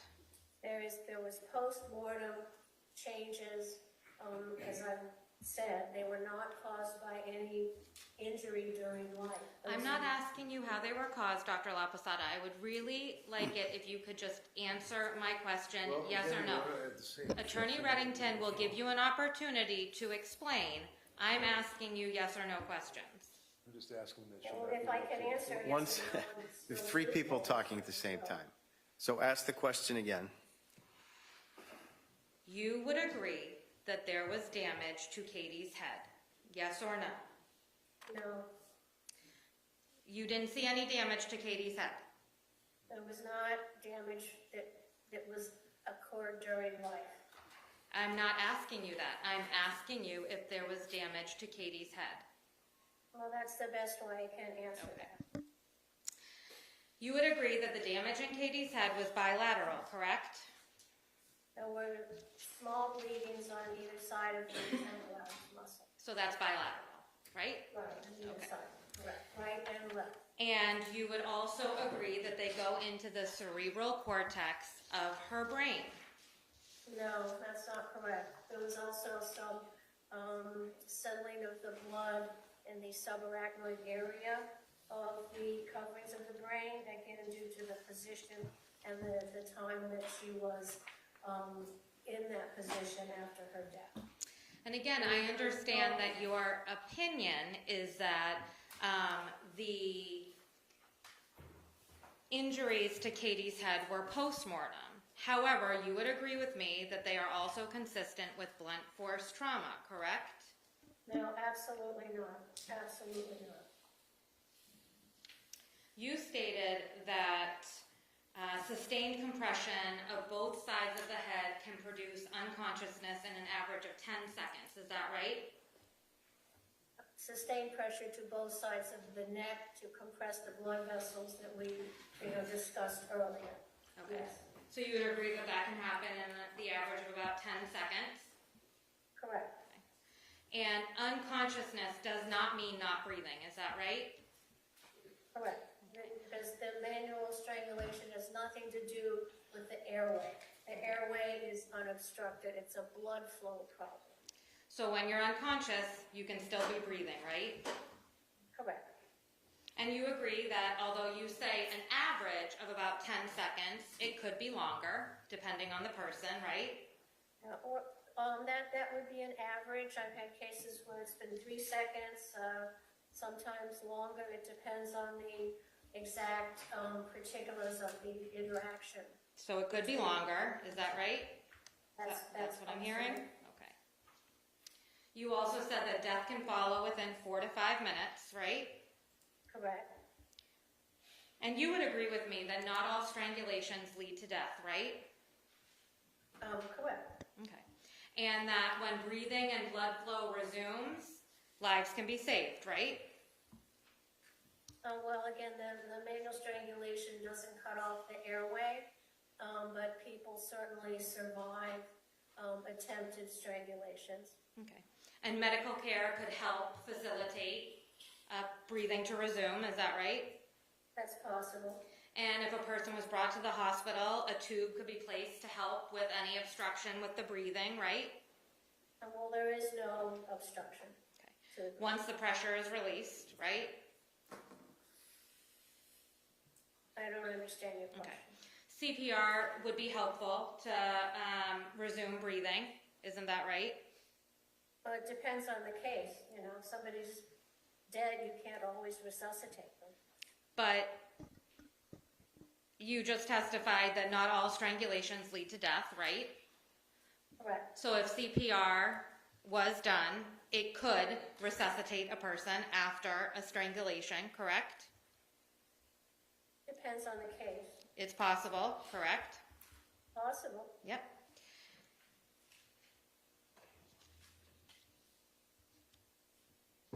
Are you aware that the defendant stated that Katie was fighting him and he kept going when he had his hands around her neck? Okay, overruled, she can answer. I'm sorry? I'm not familiar with that. Because you didn't listen to the defendant's statement, right? I did not listen to the defendant's statement. And you would agree that strangulation often does not leave marks or bruises, right? There are usually indicia of strangulation, either in the skin or in the muscles of the neck. But you're aware that there are strangulation cases where a victim survives and there are no exterior bruising, no exterior injuries that people can see. So you're talking about what you see on a survivor of an attempted manual strangulation? Yes. Okay, sometimes you can see marks or scratches on the neck. Sometimes you can see scratches on the face. You might see some hemorrhages in the eye. And sometimes you can't, right? Usually there are some abnormal findings on the body. But you would agree with me that there are cases where there are no external injuries with strangulation. If they're survived, yes. Okay. And you would agree with me that you did, in fact, observe injury on Katie, correct? Yes. And those injuries led you to believe that her cause of death was strangulation. Yes, manual strangulation. Yes. Thank you. I have no further questions. Just a couple, not many. So, on cross-examination, the district... Mr. Redding, I'm not sure she can hear you. Oh, sorry. Sorry.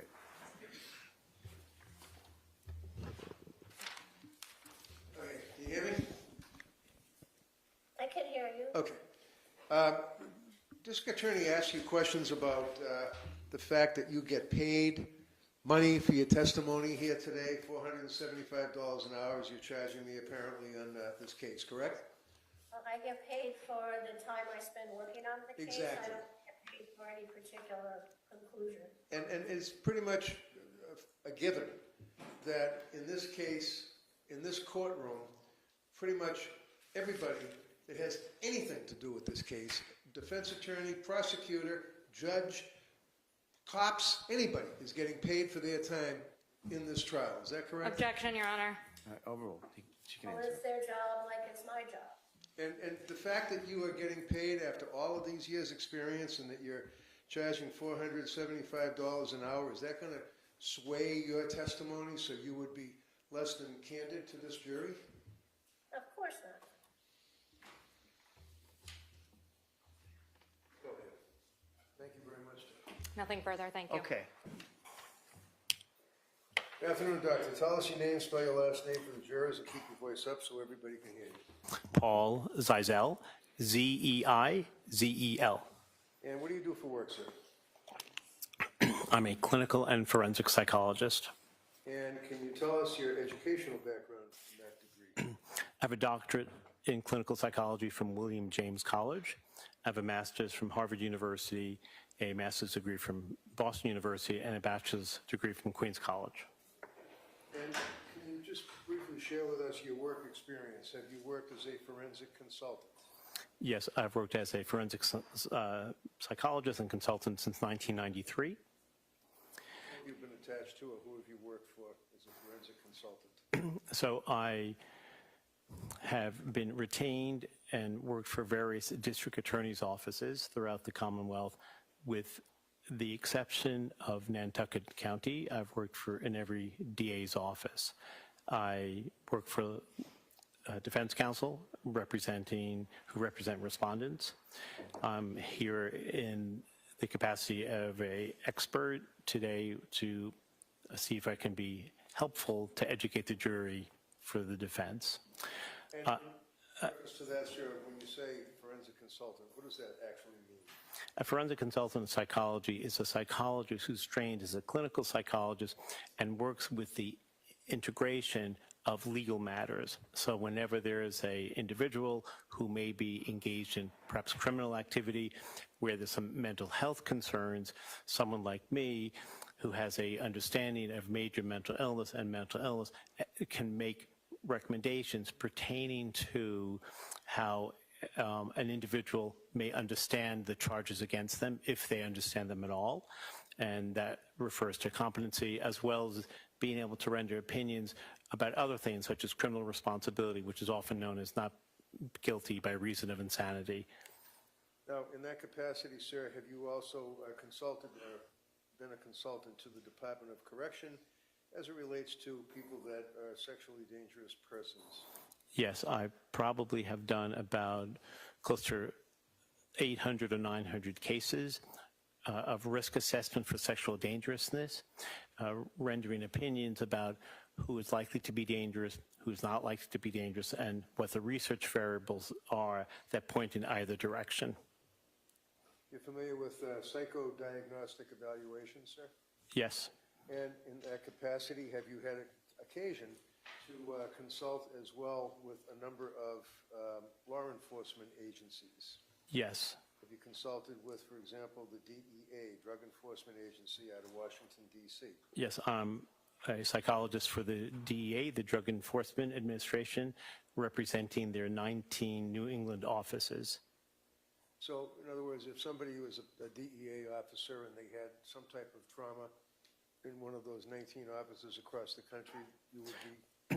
Well, it would be the 19 offices within New England, though I have been on occasion requested to go to other parts of the country when the retained psychologist was not available, so D.C. and other states. So my role is if a DEA agent gets involved in a shooting, they implement immediately the request for that psychologist attached to that region to go and help with the evaluation, do the debriefing for those involved. Conversely, if there's a DEA agent who has suicide ideations and may have tried to make efforts to hurt themselves, we also get involved immediately. Is it fair to say that you have a significant amount of experience in that capacity dealing with trauma? Yes. Have you been attached as well to governmental agencies to provide comprehensive psychological support for people in war-torn countries? Yes, I spent 38 months in Afghanistan from 2007 to November to 2011 in February. What did you do in Afghanistan? I was a forensic and clinical psychologist involved in providing care for the State Department employees. I was a State Department vendor, but attached to the military as well. So whenever there would be what's known as a TIC, T-I-C, troops in combat, I would be sent by a helicopter to that region to do as quickly as possible a debriefing of those people involved in that shooting or in those shootings. And in that capacity as well, might be a little quicker, fair to say that you also have been deployed to Iraq, Afghanistan, Sudan, Liberia, East Timor, Bosnia, Kosovo, Macedonia, Israel, Colombia, and Haiti. Not all those places, but some of them, yes. Okay, and would that be for duty evaluations as well as psychological or stress management? Yes, so fitness for duty evaluations are often attached to embassies where I've gone to do evaluations for the security personnel, sometimes remotely, sometimes in person, to determine if they are able to continue their jobs, helping high-level diplomats, foreign visitors, secretaries of state, presidents, vice president, congresspeople who may be in those countries doing a visit or speaking with governmental officials. And finally, sir, directing your attention to, you also have been a consultant to the United Nations, is that correct? That's correct. You've also been a consultant to the Department of State, the Department of Defense, and served in various countries without going through them all, like Afghanistan, Kabul, and places like that. That's correct. Teaching combat stress control, is that correct? That's correct. So it's fair to say that you are familiar with the concept of trauma and its effect on a human body, is that correct? I think that's fair to say, yes. So what exactly is trauma? So trauma is when an individual is exposed to either a man-made or a horrific event that could be a natural disaster. So a hurricane results with the same outcome as a mass shooting in a mall might be. There are certain physiological responses and psychological responses that people have when they're exposed to very dangerous situations. Everyone reacts slightly differently, but generally speaking, the vast majority of people who are exposed to those types of trauma will respond in the same exact way. The people who don't are generally considered psychopaths, and that's roughly 1% to 3% of the population. And as it relates to trauma, sir, would you explain to us, please, what stressors are as it relates to what is referred to as the, probably mispronounces, polyvagal. Okay, so that's an event when we are exposed to a highly dangerous situation, perceived by us, but often indeed a realistic appraisal of that situation. So imagine being in a situation where you see things that just don't strike you as correct. There's something wrong with what you're observing. It may be hard to articulate it. It may be hard to verbalize it, but something doesn't seem right. You sometimes hear things. It's sensory integration. You will hear things that don't seem right, and sometimes you will smell things that don't seem right. So when that happens, there's a part of the brain that's known as the amygdala. Can you spell that? A-M-Y-G-D-A-L-A, amygdala.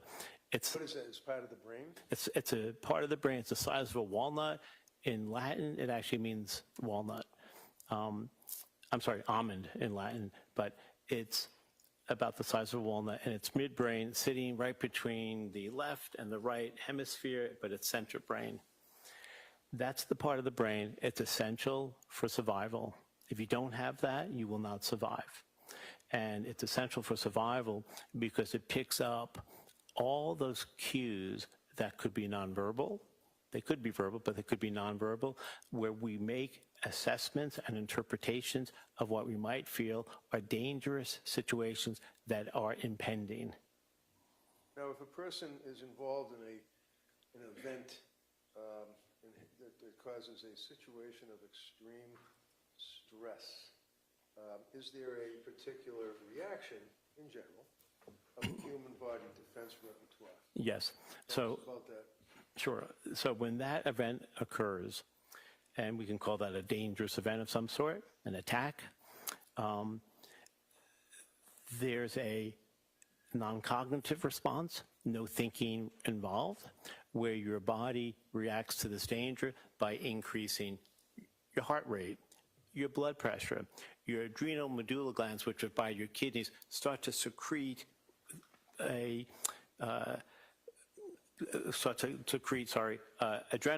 which gives us high energy for quite some time. It gives us strength, and it gives us the capacity to fight off an invader, whether it's a saber-toothed tiger from 5,000 years ago or some terrorist who's taking over the mall. It also changes our physiological response to certain cues. So one of the unpleasant events that take place for people is that we lose unnecessary mass that we carry with us. So you'll hear stories, people don't like discussing these things, but you will evacuate your bowels without even having an awareness of that. You'll sometimes wet your clothing because you just get rid of unnecessary mass. You also have tunnel vision and what we call auditory exclusion. So you could be in a firefight. If you're sitting next to a person discharging a weapon, it will really damage your ear. You'll have tinnitus, your ears will be ringing for a while. But if you have this powerful adrenaline-based response to the amygdala, you often won't hear any noise whatsoever.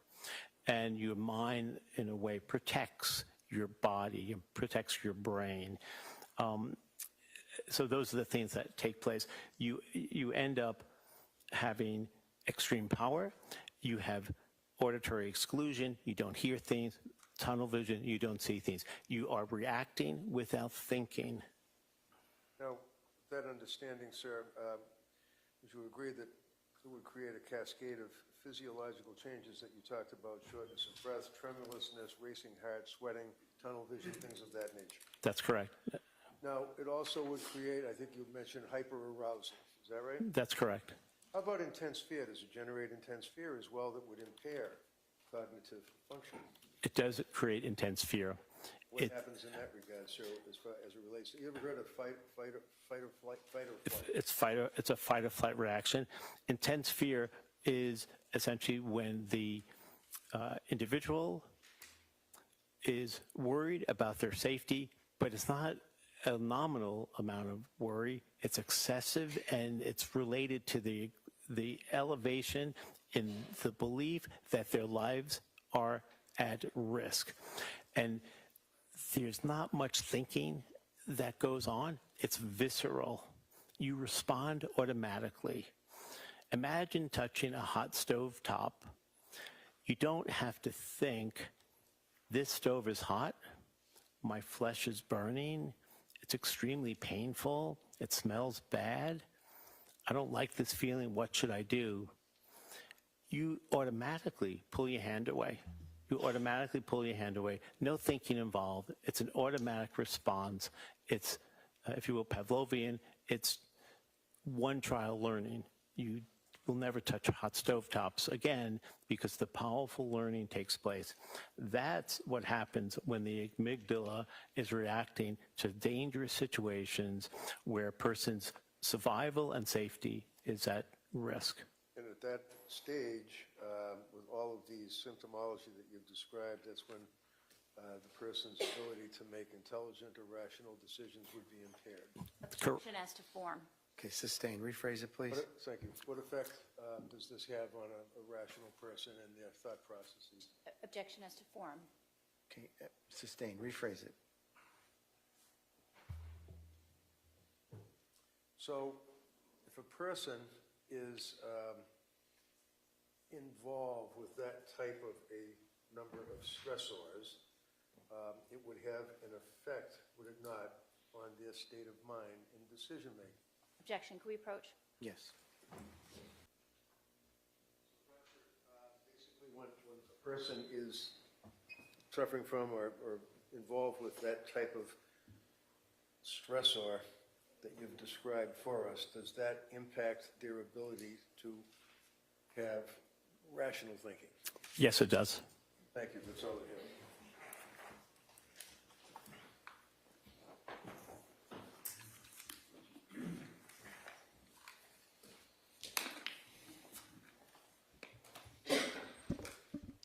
Dr. Zeisel, you're not equating living in Afghanistan to living in Dover, Massachusetts, are you? I am not. And in fact, you're not here to provide any information about this particular defendant, correct? That's correct. And you're not here to provide any particular information about the facts of this case, right? That's correct. So this is general information regarding how all of our bodies work in times of stress, right? In times of excessive stress, In times of life-threatening excessive stress. That's correct. Okay. And you're talking about war zones. Not necessarily war zones. Are war zones included? War zones are included. Most horrific trauma does not take place in a war zone. All right. But it could be a war zone. It could be a hurricane, an earthquake, a car accident. It could be a fight on the street. It could be someone attacking another person. But our nervous system is designed to react in this way, right? That's correct. And you talked about the saber-toothed tiger, right? I did. Okay, so this is a long-standing system within our bodies, right? It's evolutionary psychology. That's exactly right. All right. But not everybody reacts in the same way. There are, that's fair to say, not everyone reacts the same way, but most people, when threatened with their lives, will have a powerful response When to survive. threatened with their life. Threatened with their lives, or feel that they're threatened with their lives. That's correct. Okay. So you're talking about life-threatening situations. That's part of it, of course, yes. All right. And you're not saying that people lose free will, right? Well, free will is an interesting construct, because when we Well, have... yes or no? Is that what you're saying? I'm sorry, can you repeat that question? You're not saying that everyone in a life-threatening situation loses free will. You know, I'm not saying that. Okay, thank you.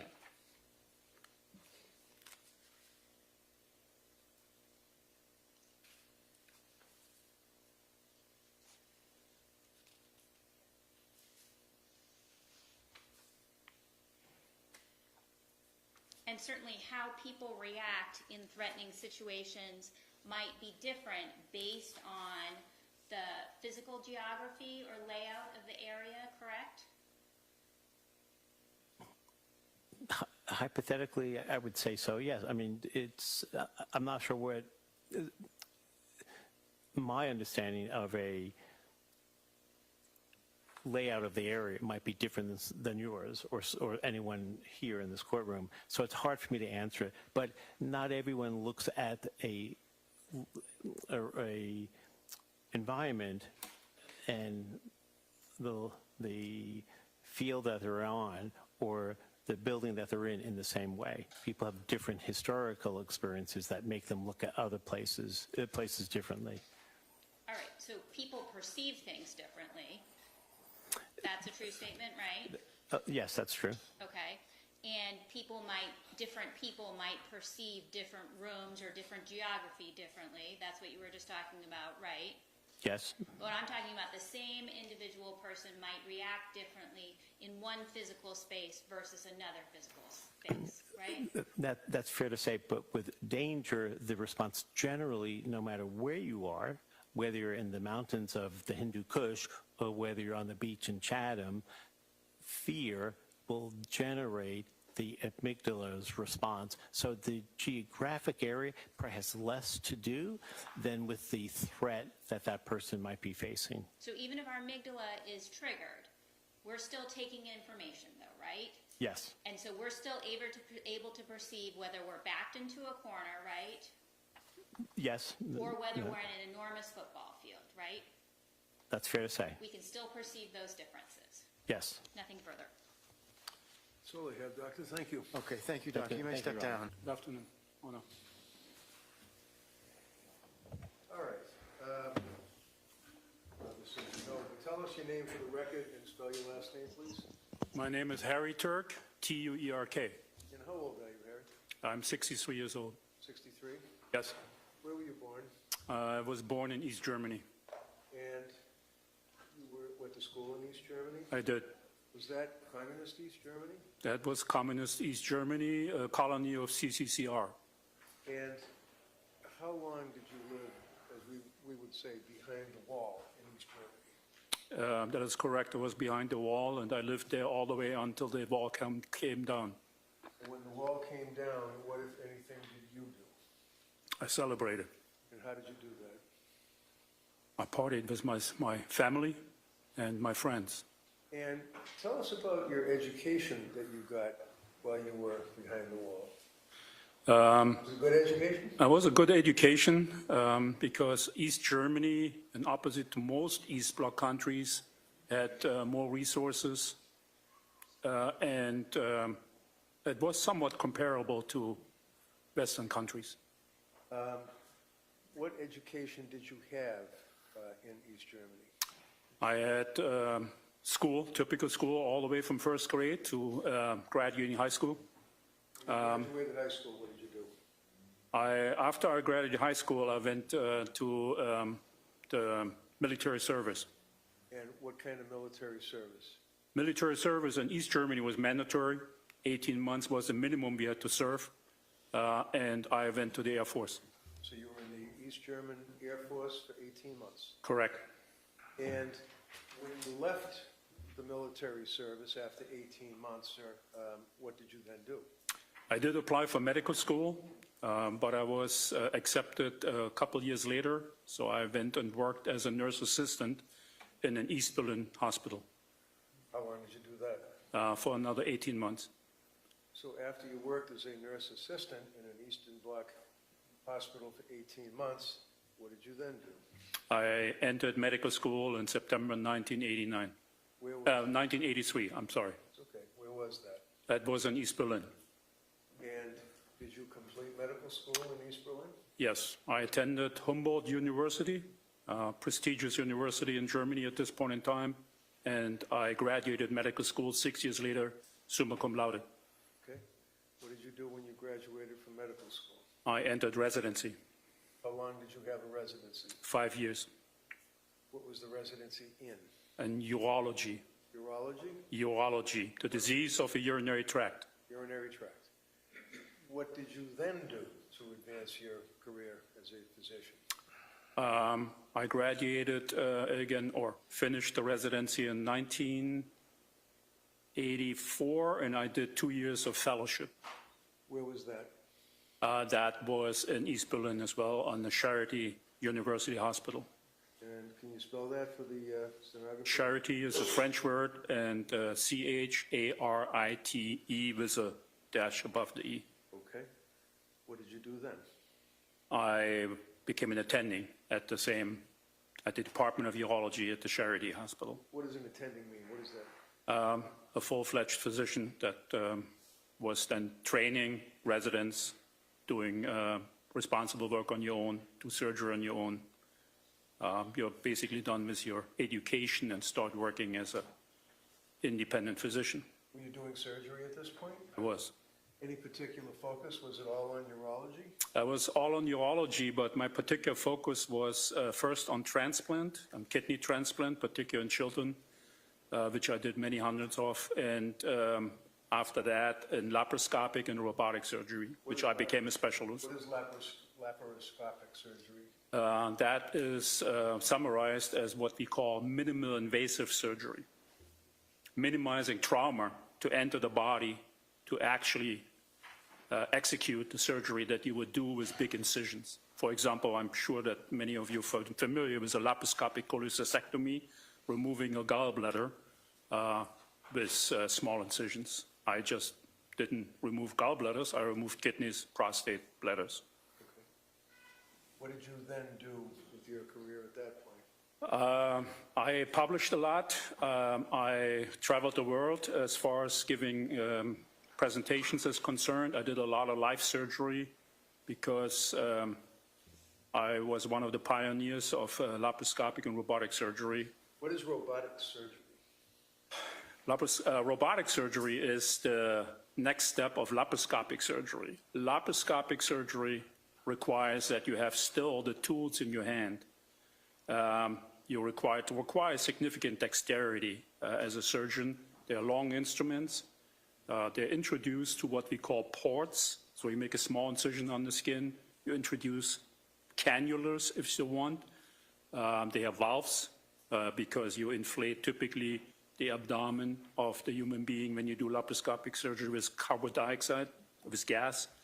And then you introduce long instruments into the body, the camera into the body, you watch on the screen, and you perform the surgery inside the body, a closed body, while watching on the screen instead of cutting the patient wide open to access the same area.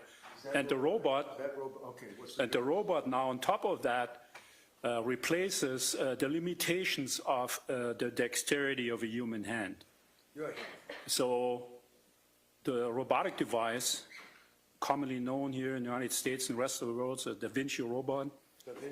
Da Vinci robot connects them to these instruments instead of my human hand, and has significantly enhanced dexterity compared to a human hand, while I'll walk over to a console and start manipulating the instrument remotely. I'm not on the body at this point in time of the patient. I'm actually sitting in a corner of the OR room on the console. It's a little bit like a flight simulator. I have my screen, three-dimensional screen, which is another advantage of robotic surgery compared to conventional laparoscopic surgery. And I performed then surgery via the robotic device on the patient connected to the instruments with significantly enhanced dexterity, meaning more accuracy. Now, when did you come to the United States? First time I came to the United States was 2001. That when the wall came down? Sorry, what? That when the wall came down? No, the wall came down November 9 to November 10, 1989. Okay. We'll never forget that. Okay, and then you came to the U.S. in 2001? Yes, I did my education, finished my education, became somewhat known in the field of my expertise, and I was asked or requested by the Norfolk Department of Urology in Virginia for 6 months to come there and to help training some of their physicians. Is this in the robotic surgery? In laparoscopic and robotic surgery. All right. So this was pretty much cutting-edge medical treatment, is that correct? Correct. And in your career, you stayed in the United States, is that correct? That was for 6 months, and a visiting professorship to teach, again, and several Virginia urologists to pick up that kind of technology. And then I returned to Germany for 1 year, and then I came back to the United States for good. And did you become an American citizen? I did. What year? I believe it was somewhere around 2007 or 2008. Did you speak English when you came to the U.S.? I did not. I grew up in East Germany, which again was kind of a colony of CCCR. Russian was mandatory in addition to German, and I did not speak a word of English when I came to the United States. How did you learn English? I taught myself. Taught yourself. Tell us about your career in the U.S. now at this point. Did you continue on with robotic surgery? Yes, that's why I ended up in the United States. I was offered several positions in several academic centers to advance the technology of robotic surgery and bring it to the United States. I ended up at Lay Clinic. Okay. So at some point you became the chief of urology at St. E's Hospital? That is correct. And chief means you're the head doctor in that particular department, is that correct? Correct. At some point you were living in the town of Dover, right? I'm pretty much the whole time. The whole time? Once I moved to the United States in 2003, my wife at that time, and Krista? that was Krista, and I moved to Dover and started a family. Now, how long did you live with Krista in 15 years. And you obviously got divorced from Krista. Yes, unfortunately. You continued on with your job, if you will, with the robotic surgery. Yes. Fair to say that you pretty much reached the pinnacle, if you will, of, your career at that point, right? It's fair to say, yes. You had a pretty good reputation among other doctors and physicians nationwide, if not international, right? Correct. And that would be in robotic surgery. Correct. At some point, did you buy the property in Dover? When did you buy that house? You're referring to 29 Valley Road? Yes, I'm sorry, 29 Valley Road. I lived before in Dover, Belden Road, and unfortunately, our relationship ended in a divorce. I loved my children, and I didn't want to move out of the town. I wanted to stay close. Did you stay in Dover? Yes, And that would be the Valley Road house. correct. I bought the Valley Road house to be around Taylor and Nick. When did you move into the Valley Road house? Did you buy it new, or was it somebody else's? It was a new construction, and I bought the house and moved in August 2017, sorry, 17. Now, when you were living in August of 2017, you're living in this brand-new house in Dover, right? Yes, It's a beautiful house, right? beautiful house, yes. Love the neighborhood, Yes, nice people, yes. good friends. Yeah, Working in Boston as the chief of urology. correct. What did you do for entertainment? What did you do for excitement? A lot of things. Being a surgeon is a pretty stressful job, and unwinding was important. What did you do? I did a lot of sports. I worked out. I socialized. I loved riding my motorcycles. You had motorcycles? Yeah, Harley Davidson. Davidson? Big fan of Harley Davidson. And in that regard, sir, as a big fan of Harley Davidson, would you agree with me that it became almost your symbol? You wouldn't wear the headgear the doctors wear. You would wear the Harley Davidson leather cap with the logo on it, right? Yes. Now, I'm approaching you with a photograph. What is that photograph? Can you tell us? That's actually taken in my OR, in my operating room, that was designed and created at St. Elizabeth's when I joined that facility. I'm sitting in the operating room. You're seeing me in scrubs. And you see actually a piece of the Da Vinci robot that I used 4 days a week, 2 to 3 cases a day. And I think I was interviewed. Sorry? 2 to 3 operations a day? Yes, I had a very high volume on surgeries, 2 to 3 surgeries a day, 4 days a week. Now, for St. Elizabeth's Hospital, is it fair to say that St. E's capitalized as much as they could with your reputation as a surgeon? That is correct. Handing you an item that has been already marked as an exhibit. Can't see it. Oh, it's E for ID. What is that? And hold this so the jurors down here can see it as well. So I worked at Lay Clinic, as I said. So, yes, that's Sorry. I worked at Lay Clinic for about 5-6 years, and then I was approached by the CEO of Stewart Healthcare, and they thought that I would be a high-profile surgeon they wanted to acquire, and they did some advertisement for my arrival at St. Elizabeth's with that billboard that was over Fenway Park. This is the billboard itself. That is the photograph of the billboard that was right hanging over Fenway Park. And what year was that, sir? That was 2017. So in 2007, 2007. How long did you live in the Valley Road house? From 2017 to 2020. All right, so let's focus on the date, because you've said 17 and 7. I know, I'm sorry. That's okay. 17? 2017, August 2017 until May 2020. Yes. And during that period of time, 2017, 2018, fair to say that you continued on in your position with the hospital as the chief of urology. Correct. You continued on living life large in your house in Dover with your motorcycles and whatever else you did for recreation, correct? And took care of my children, yes. And then at some point, you met Catherine McLean. That is correct. When was that? That was in November of 2017. Tell us about that. How'd you meet her? Dating website. And did you go on dates? Yes, we did.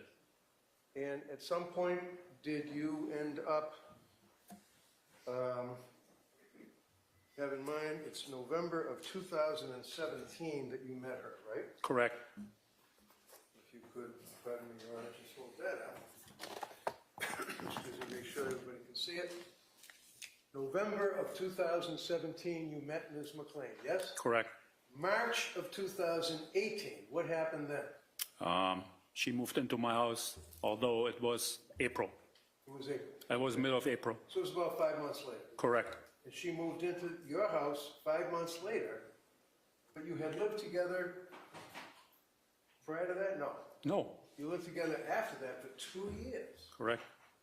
And after the 2 years, in December of 2019, what happened then? Are you talking about the marriage? Yeah, Yeah, we got married. okay.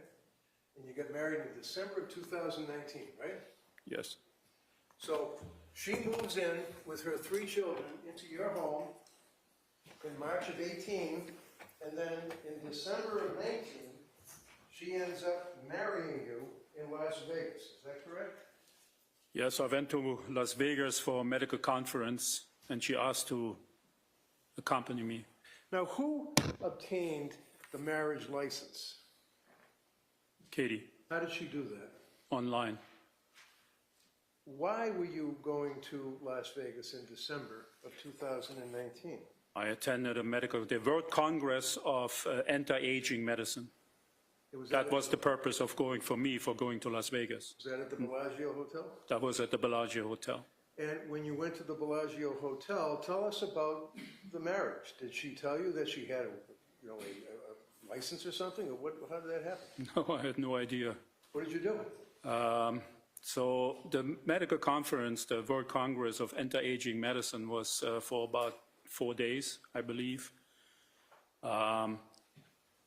And on the second day, after the seminars and the lectures were over, we took the Jeep Wrangler that I rented and drove around the strip, the main strip in Las Vegas.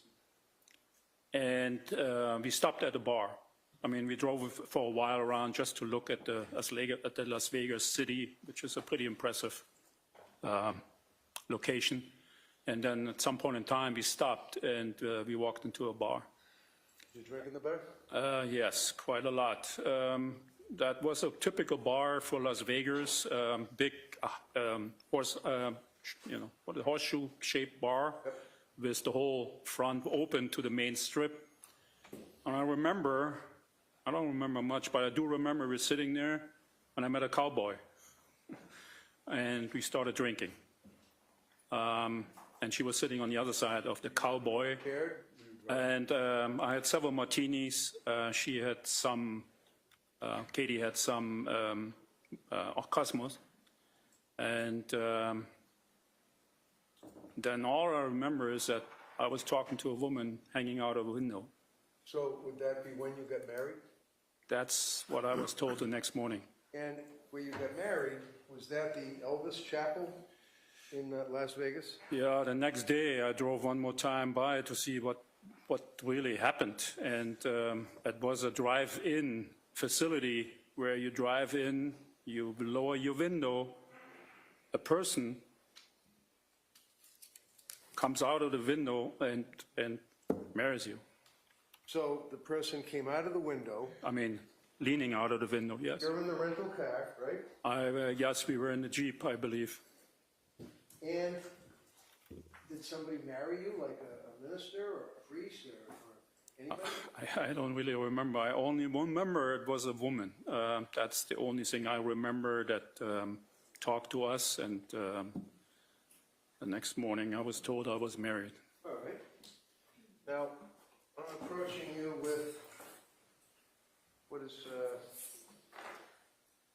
has not yet been marked for identification. Can you identify this photograph, sir? No, we didn't go there. You didn't go there, okay. How about this? Oh, that sounds looks familiar. Okay. And when you had occasion to get married, do you recall that you actually went into what's called the Elvis Chapel? No, we didn't go in. Again, we were in the car. I never remember that I actually got out of the car. I got married in the car. You got married in the car? In the car. That's what a drive-through chapel is doing. You're not getting out. It's kind of like you're buying a burger. Okay.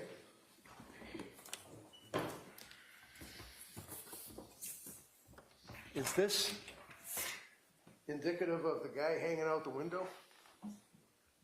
That's exactly how that looked like, except the guy was a woman.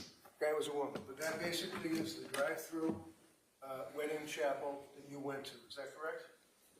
I'm not sure if it was exactly this one, but it is exactly how it looked. We drove into that area. Somebody was leaning out the window and talking to us. All right.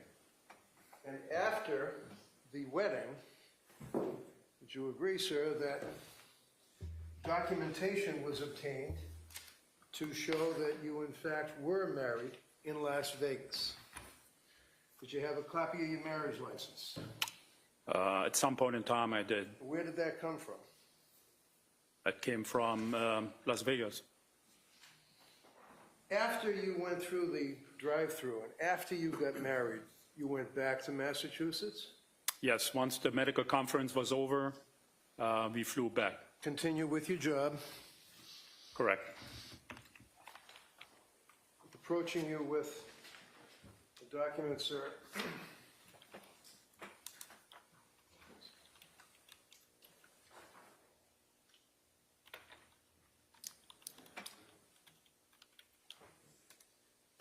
Approaching you with the document, sir. Do you know what that is? State of Nevada, marriage certificate. Okay. Right off of that, Ron. No objection. Okay, maybe admitted. Exhibit 337. Now, let's fast forward, if you will, to after you were married, did she then move? She was already living with you with her 3 children, is that correct? Yes, she was living in my house for quite some time at that point in time.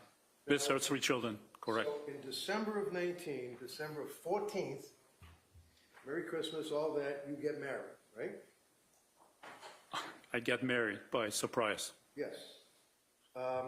January 31st, about 5 weeks later, is when you met with Attorney Lasivita, is that correct? Yes. Why did you meet with Attorney Lasivita? Because at that point in time, and not just since December, it was already before that, it became clear that that relationship is not going in the direction that we were hoping. Both were hoping. That was your state of mind at that point, correct? I wanted a divorce. All right.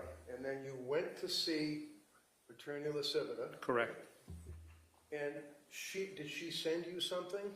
She sent me an email. And when she sent you the email, do you recall, as she testified, the date of the email confirming that you met with her, that you were going to get the marriage certificate, and that you were going to divorce Kathleen McLean? Do you know when that letter was, email? That was on the 31st of January. And did you read that yourself? Yes. What, if any, involvement did Kathleen McLean have with your communications with Attorney Lasivita? She did not know. At some point, did she, to your knowledge, find out? She did. How? She went on my phone while I was sleeping. And what did she do? And she looked around and found my email communication with Attorney Lasivita. As a result of that, what, if anything, happened between you and Kathleen McLean? As a result of that, she went to Dover Police and filed for a restraining order. Did she get a restraining order? She got a restraining order. Is that when the police officer served you with it, testified that you were in your driveway, you were cooperative with the police, but you had your hands on your legs and you're asking, do you recall the police officer serving you with the warrant? Yes. What do you call it, the restraining order? Yes, I do recall that. It was. Okay, the answer is yes. Yes, And did you vacate your home? I had to. Where did you go? First, I didn't know. I was calling some friends, and I ended up with an acquaintance in Dover. That'd be Charlie Lax? That would be Charlie Lax. How long did you stay with Charlie Lax? Approximately 3 weeks. And at some point, you had to leave Charlie's home? Yes. Where did you go? Again, scrambled and called several friends or acquaintances, and I finally got a positive answer from Richie Kovitz. And that would be the gentleman that testified here yesterday, right? That is correct. And Richie and his fiancee or girlfriend, Carla, allowed you to come into where they lived, right? Very grateful that they let me come to their apartment, because otherwise I wouldn't have. Was it an apartment or a condo? It was a kind of a small condo. And you stayed there for how long? I stayed there for approximately 5 weeks. During that 5 weeks, did you stay continuously there, or did you leave to go anywhere? I left in the middle of March to travel to Germany. Why did you travel to Germany? I had a consultant contract with the robotic company by the name of Avatera in Jena, which is a German town in the southern part of eastern Germany. And I wanted to start my job as a consultant to develop a new robotic surgical device. So now, would you agree that you went to Germany and you spoke to a gentleman by the name of Mr. Kupka, who was the managing director of Avatera Medicals, A-V-A-T-E-R-A Medical in Jena, J-E-N-A, Germany? Yeah, it's pronounced Jena. Yeah, okay, thank you.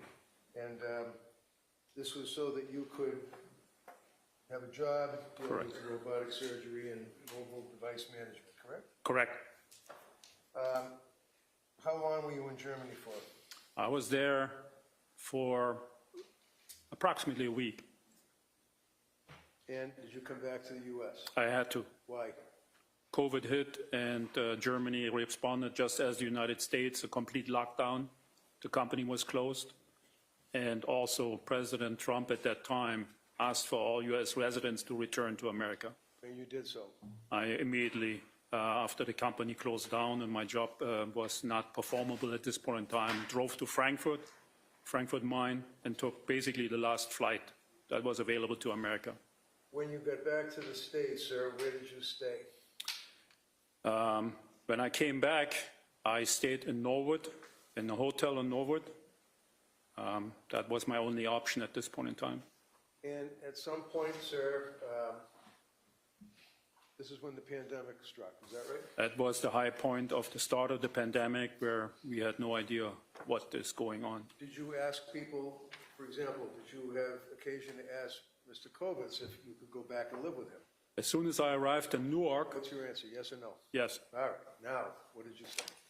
As soon as I arrived in Newark, New Jersey, coming from Frankfurt, I called Richie and said, hey, listen, I had to come back. Can I come back to your condo? What did he indicate to you? He said, sorry, Harry, I can't take you in. Did he say why? He said, yes, his condo board All right. forbid to have anybody coming in. What did you do then? I stayed at the hotel at that point in time. And that would be in Norwood? That would be in Norwood on Route 1. What was your state of mind about the pandemic, sir? I was scared. Why? I started to, the news about thousands of people dying every day started to get to me, and I didn't feel safe in the hotel without my own personal space. I believed I potentially belonged to the risk population of being 58 years old and not being safe, not being exposed to the environment. What did you do about that? Sorry, what? What did you do about that? Oh. Go somewhere? I called around. I called many friends.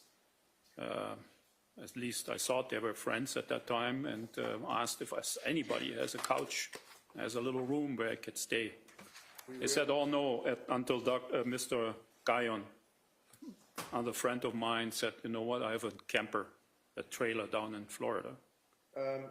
So as a result of Mr. Guyon letting you stay in his camper, was it one of those big fancy ones, you know, that's almost like a mobile home, or was it like a trailer? It was kind of more like a trailer. It was not fancy and wasn't big, Okay. but it was a personal space, and that was important to me. You were thankful for that? I was very thankful that I had a place where I could actually stay myself and lock myself So you did down. go to Florida? I drive How to. long did you stay in Florida? I drove to Florida and stayed there for 6 or 7 weeks. What's the time frame that we're talking about now? I drove down to Florida on the end of March and came back on the 7th of May. And during this period of time, you had engaged, after Attorney Leciviter, who sent you the letter that Ms. McLean saw, you engaged Attorney Hoffman, is that correct? Yes, And Attorney Hoffman was your attorney representing you in discussions and negotiations trying to get this divorce settled during that period of time, is that right? that is correct. Now, when in time frame did you come back up to Massachusetts?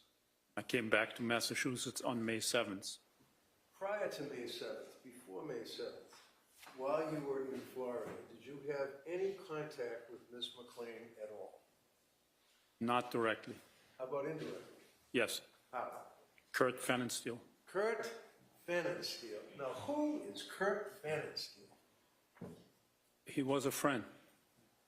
And Mr. Pfannenstiel helped you out during this negotiation phase, sir? He, communicated in between us. How did he do that? Did he call you, or what did he do? He called me. On a phone? Correct. And when was this? It started mid of April. Did you talk to Kurt, yes or no? Yes, As a result of talking to Kurt, did he then hand the phone to somebody else? yes, he did. Who? Katie. What did Katie say to you? Katie said to me, Harry, come back home. I still love you. Did you continue to stay in Florida, or did you make arrangements to come back home? I stayed at that time still in Florida When did you come back home? on May 7th. Where did you go to stay? I went to Dedham, That'd be the hotel. but not by myself. Not by myself. Yeah, It's the hotel that we all went to when we took a view, is that correct? correct, The Residence Inn. correct. Now, when you went to the Residence Inn, you took out, you signed the paperwork, it was in your name, right? Yes, You also said that you wanted Katie to have the key, is that right? yes. Did she go into that room with you, or two of you together? She picked me up in New York. Now, who was with her when she picked you up in New York? Her ex-husband, Stephen Roca. That's the guy with the beard, right? Correct. Now, what was your state of mind when you saw Mr. Roca driving the car when they picked you up in New York? I was, Objection. Rephrase it, please, sustained. You had seen Mr. Roca before that day, correct? yes, You had seen Mr. Roca picking up his children to visit with them prior to that, right? Objection. overall. Yes, And where did Mr. Roca park his car when he'd pick up his kids? on the street. And yes or no, did you have conversations with Kathleen McLean about Mr. Roca, yes or no? Many. And how would you describe the relationship between Kathleen McLean and Mr. Roca while you were married to her, observing him picking up his children? Objection. Sustained in that form. So you were surprised that Mr. Roca was with her? Correct. Mr. Roca drove the car. Yes. Why could you not drive a car? I had problems with my back and my legs at this point in time. What kind of problems? I felt numbness and muscle weakness because of my back injuries. How'd you get back injuries? That's an occupational hazard of being a surgeon. Like being a nurse too, bending over and Correct. checking people. Bending over for hours at a time, you inadvertently will have disc prolapses, and that's what happened to me. So during this period of time, can you tell the jury, what was your relationship with Ms. McLean? Did she allow you back into your home? I stayed for a couple of days at the hotel, and on Sunday, May 10th, I went back to the Dover home. And did she invite you back? Yes, she asked me to come home. Did you intentionally violate a restraining order and go in that house? The restraining order was vacated at that time in time. So she vacated the restraining order? Correct, And then invited you into the house? correct, She's there with her 3 kids? correct. During that period of time, would you agree, sir, that you were amorous, loving, having sex, that type of stuff? Yes, I was very grateful that I could come back home to shelter myself because the camper was sold and I had to leave Florida because I did not have a shelter down there anymore. So I was loving, kind, and accommodating, very accommodating, and expressed my Was one love of to the her. things that was requested of you that you do something with the house? Yes. What was that? She asked me to put her name on the deed. Did you do that? I did. Why did you do that? I mean, this house is worth a couple of $1 million. Why did you do that? If I wouldn't have done it, I wouldn't have been able to come home. So you signed a deed transferring interest to her, right? Correct. Now, you heard the testimony of Attorney Keighton. You know Mr. Keighton, right? Yes. You heard the testimony? I knew of him. I didn't know him well. I knew of him. Okay. And you know that there was an issue about her being on the deed, and if you die, that she'd end up getting everything, right? Correct.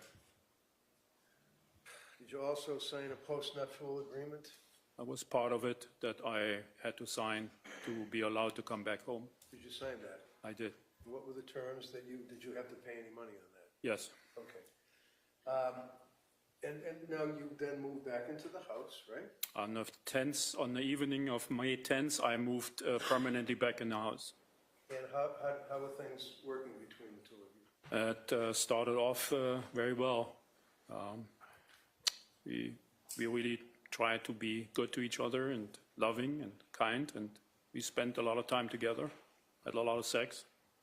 When you say you had a lot of sex, I don't know how to be gracious about this. Was there a number of times that she would request or demand sex from you? Excuse me? Were there a number of times that she would request or demand sex from you? Yes. Okay.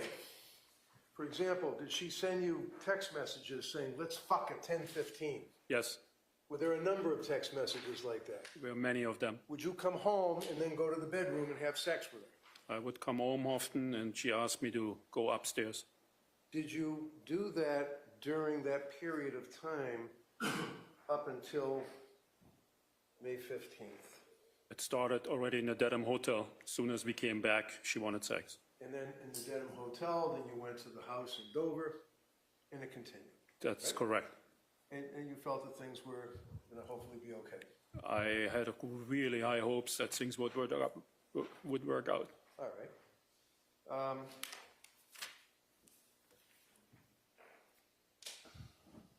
After she vacated the restraining order and got you back into the house, do you recall the evening of I believe the 15th of May, 2020? I think you mean May 14th. The 14th, I'm sorry. It's been a long day. The day was beautiful, was nice. I worked in the yard. Actually, with Sam and Grace together, we cut out grass that was yellow from Cooper and replaced it. Cooper is our dog. What kind of dog? He's a yellow lab. So we cut out grass. I went before to Home Depot and bought sod and replaced the yellow spots in the backyard with new sod. And in the afternoon, I took a break and Katie started making martinis. Did you start drinking? Yes. Both of you? Sorry? Both of you? Yes. She drank Cosmo and I drank martinis. Did you then, the two of you and the children, engage in any activities? Yes. After 2 or 3 martinis, we had dinner as a family in the kitchen on the family table, which was nice. And after that, Katie, Sam, Grace, and I played a board game by the name of Game of Life.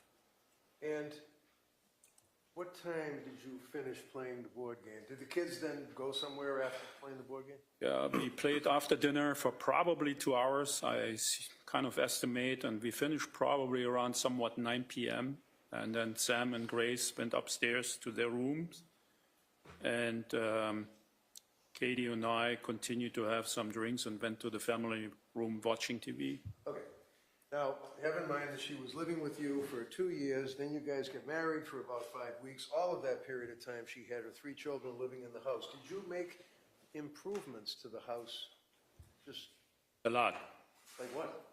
I built a pool in the backyard because she wanted a pool. I finished the whole backyard with walls, the cabana, fireplace, because she wanted to have parties in there. She was a very social person, and she wanted to have parties in the backyard, so we built that for about, I built that for about $250,000. Did you also have the gym in the basement and the movie theater in the Well, we basement? finished the basement because Katie asked me to have an office in the basement for her work. And I said, okay, I'm going to build you an office, and let's finish the rest of the basement as well. So, on that evening that we're talking about now, after the board games and after the kids went downstairs to do whatever they're going to do in the movie theater or whatnot, where did you and Katie then go? After we watched TV or after the game? And after the kids went downstairs. Excuse me, can you repeat again? After the game. After the game, we went to the family room and watched TV. Right. How long did you watch TV? Approximately 2 hours Where did you go? in the bedroom. When you got up to the bedroom, what were you wearing? If you remember. I don't remember, T-shirt and jeans probably. What, if anything, did you and Katie do in the bedroom? She wanted sex. You have sex. We did have sex. Now, you've seen a spot of blood on the bed, a round spot of blood on the bed. Do you know where that came from? Yes, Where? she had a period. And was that something that you had seen before the 15th? Yes, that actually happened on May 10th when I came home from the hotel. Okay. Tell us about that night after you had sex. Everything going along well? That so far is, went well. Then we were laying after sex in the bed. She was reading something and I was looking on my phone. What happened then? I told her that I saw a text from Kate Kelly. Who's Kate Kelly? Kate Kelly is an old friend of mine. I knew Kate Kelly since over 15 years. And What did she say when you told her? Katie was always jealous of her. What did she And say? I said to Katie, even Kate Kelly tells us good luck with our reconciliation. What happened then? She got extremely angry. What did she do? She demanded the phone from me. Did you give her the phone? She said, give me the phone, I need to see the texts. And I said to her, please don't do it. Because there were all the text messages from before. Months before. Yeah, during the separation months when Kate Kelly was communicating with me and trying to help me going through that time. And there were certainly some critical words written about her. And I told Katie, please don't look at that, that's old stuff. You proposed clean slate. Did she look at it? She did, and Listen to my questions. Yes. When she looked at it, what happened? she demanded the phone, and I gave it to her. She proceeds to look at the phone. She did, The Kate Kelly texts. correct. What did she then do? She got even more angrier. Did she do anything at that point? She screamed, At you? yes, Where were you when this was going on? in the bed. Did you have, by the way, alcohol? Were you guys still drinking? Oh, I started drinking, or we continued drinking again after the game, and we continued drinking in the bedroom, yes. And did you have, were you drinking with a glass in your hand while you were talking to her after you guys broke up? We both had glasses in our hands, correct. And at some point, while she's yelling at you, what happened then? Well, I tried to calm her down and said, please, Katie, stop, please, Katie, please stop. And I was She was in the bed, and I kind of walked around and tried to calm her down, and I went on my knees and begged her to stop, please. You went on your knees, I went on my knees. and you begged her to stop. Yes. And what did she say? I said, fuck you. What happened then? She hit me With what? with the glass. Did you know that she hit you with the glass? Yes, And where did she hit you with the glass? right on my head. When she hit you with the glass, did you get cut? Yes, I bled. I'm showing you what has been marked as Exhibit 294. You could hold that up for the jury and point out exactly where the injury is to your head on that photograph, sir.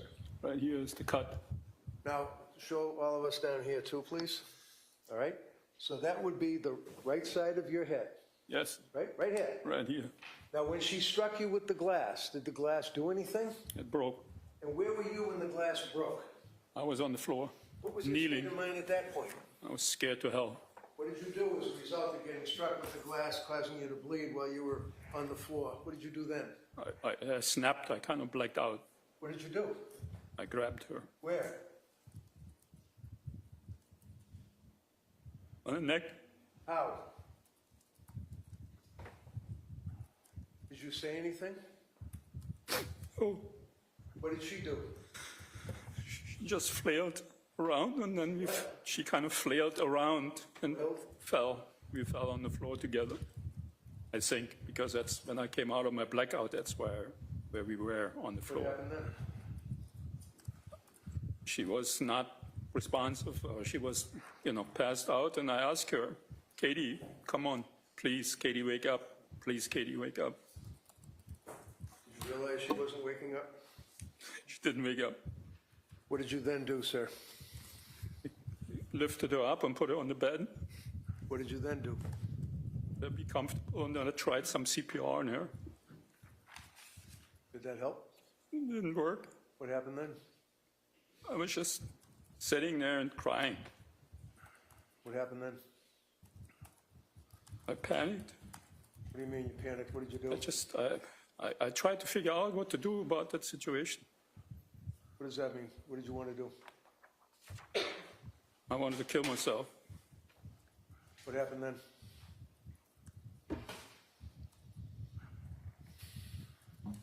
I decided that I needed to put her somewhere else. Why? One of the main thoughts that I do remember is that I can't have her children find her. So what did you do? I carried her out of the house, Where did you put her? put her in the car, Where did you go? put her on the passenger seat of the Jeep. And I Where did you go? drove to the pond. Is that the pond that's next to the house where the real estate guy testified here a couple of days ago that she wanted to buy a house, but it wasn't big enough to put a pool, but she wanted you to look at a house? That is correct. Sustained in that form. Is that the house? Did you go look at a house with her? We looked at that house 2 years prior, yes. Right, and she went by herself first, Yes. and then that brought you? Then she said, Witness to form. Okay, so did you go look at the house? she asked me to look at the house with her. Did you? Yes, All right. Is that the pond that you went to? yes. What did you do when you got to the pond with the Wrangler and with Katie? I put her in the water. When you put her in the water, did you take her top off? No, I did not. What happened to the top? I have no idea. Did you see photographs that showed that it was snagged on a branch by the edge of the pond? You told me. I didn't look at that photograph. Look at it. No. Okay. At some point, did you realize that she was floating? Yeah, kind of was surprised that she What was. did you do as a result of that? I walked through the yard and tried to look for something that may, bring her down. What were you wearing for footwear? I was wearing flip-flops, What were you wearing for clothes? boxers. Boxer shorts? Yes, Why were you wearing boxer shorts? because that's all I had on after we had sex. Found some rocks? I stumbled through that yard and looked for something heavier, and I came across dead rocks, yes. That's what you used to weight it down. Well, I ultimately used dead rocks, yes. And where did you go? I drove to the hotel. Okay, Well, after you drove to I the... tried to drive to the hotel, yes. Sorry, Prior what? to going to the hotel, before going to the hotel, did you go anywhere else? I realized I forgot my phone, and I wanted to say goodbye to some friends, and I went back to the house and get my phone. So you went back to the house with your sandals and your underwear, and you walked back into the house, sir? Yes, and that time I also put clothes back on, yes. Now, when you were walking into the house, strike that, when you were leaving the house, if at all you noticed anything, did you notice any marks on the floor? Oh, I carried it in front of me. I didn't see anything. All right, when you went back to the house, did you have occasion to see if there's any marks left by your footwear on the floor as you went up the stairs to get your phone and go back down?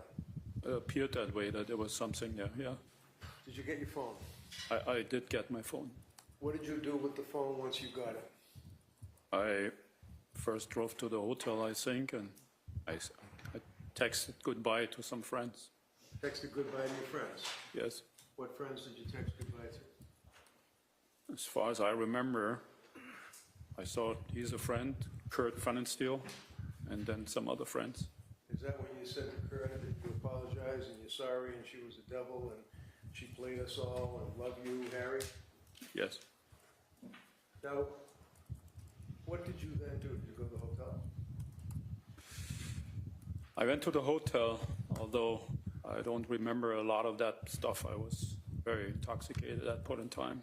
So now, at the time that you had the glass smashed against your head and had the argument with Ms. McLean, were you intoxicated at that point? Yes. And when you left the house and then went to the hotel, I think there's been some photographs that showed a Glenfiddich Scotch, is it Scotch? Whiskey? Whiskey. Yes? On the passenger seat of the car? Did you That's drink out what of the that? picture shows, yeah. Did you drink out of that? Yes, I drank so much because I just didn't want to deal. I was just shocked. There's a knife that's underneath, up against the back seat of the car. Do you recall that knife? I saw a picture of a knife on. Where'd that come from? We typically had knife in the car in the glove box as a tool. So that wasn't a weapon or anything like that? No. When you went back to the hotel, what happened? If you remember. I tried to kill myself. How did you do that? Tried to cut myself. Where did you obtain the knife to do that? I don't know. It must have been there in the kitchen. I'm showing you what's been marked as Exhibit 296. You recognize that, sir? Yes. What is that? Left wrist. And you still to this day bear scars? I have linear lines? a big scar right here. And this was what you did to yourself? Tried to cut myself, yes. And Kill that myself. would be the knife that was depicted on the table with the blood on it, right? I assume so, yes. I don't really remember much of that. Now, when you were admitted to the hospital, the medical records would show that one of the observations that were made is that you were attempting suicide by alcohol poisoning. Do you recall your state of inebriation when you went into the hospital, if you even remember? I was gone. I don't remember any of that. Okay. Do you remember being in the hospital? When I woke up? Do you remember the police coming to talk to you? Yes. And when you spoke to the police, what was your condition when you spoke to the police? Were you awake? Were you aware? Were you tired? I was totally hungover. I had a massive headache, and I was very confused. I was shocked about the whole thing. Actually, I was shocked that I woke up. I didn't want to be there. I didn't want to live. So you spoke to the police. We heard your statement to the police, correct?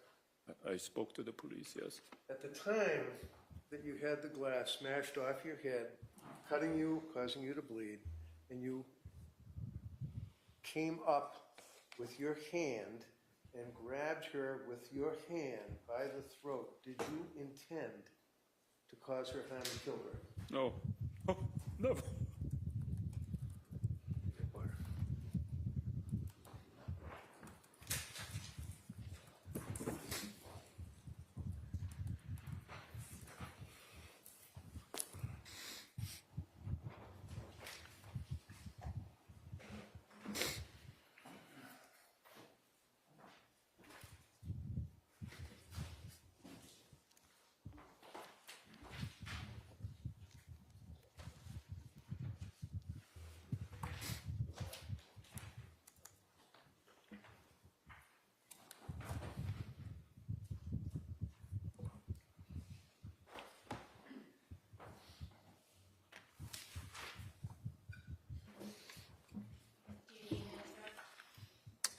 Excuse me? Do you need a minute? Oh, I'm good. I'm good. So you met Katie on Bumble, That's correct. and she was kind of a free spirit, right? Very much so, yes. She was a Reiki practitioner. She called it Reiki, but it's not what she really did. She called it Reiki, but that's not what she really did. No. She considered herself a healer, She was a medium, a psychic. and she considered herself a healer. I'm not sure about that. She helped people. She connected people with dead family members, yes. And her clients felt that she had a healing power, right? Excuse me? Her clients felt that she had a healing power. She helped her, by connecting with dead family members, yes. And she had many friends who were devoted to her. Yes, And in May of 2020, she had 3 children. yes, Sam was 13, yes, Grace was 17, correct, and Sophie was 18.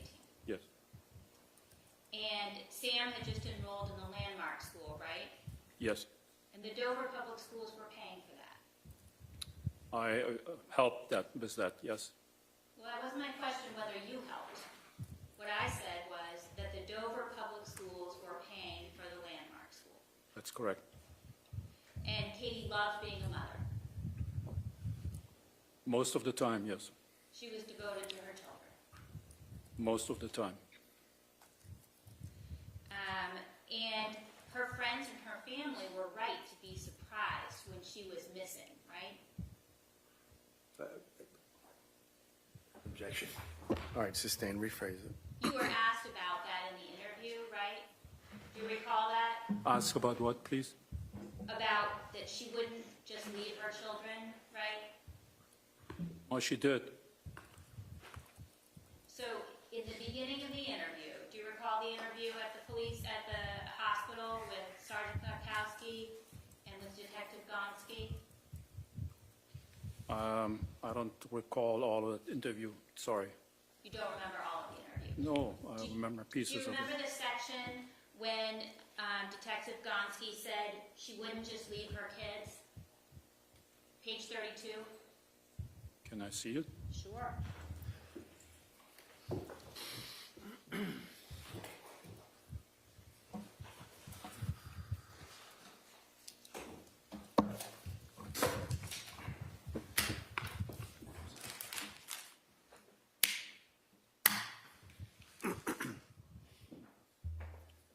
What page was it? 32.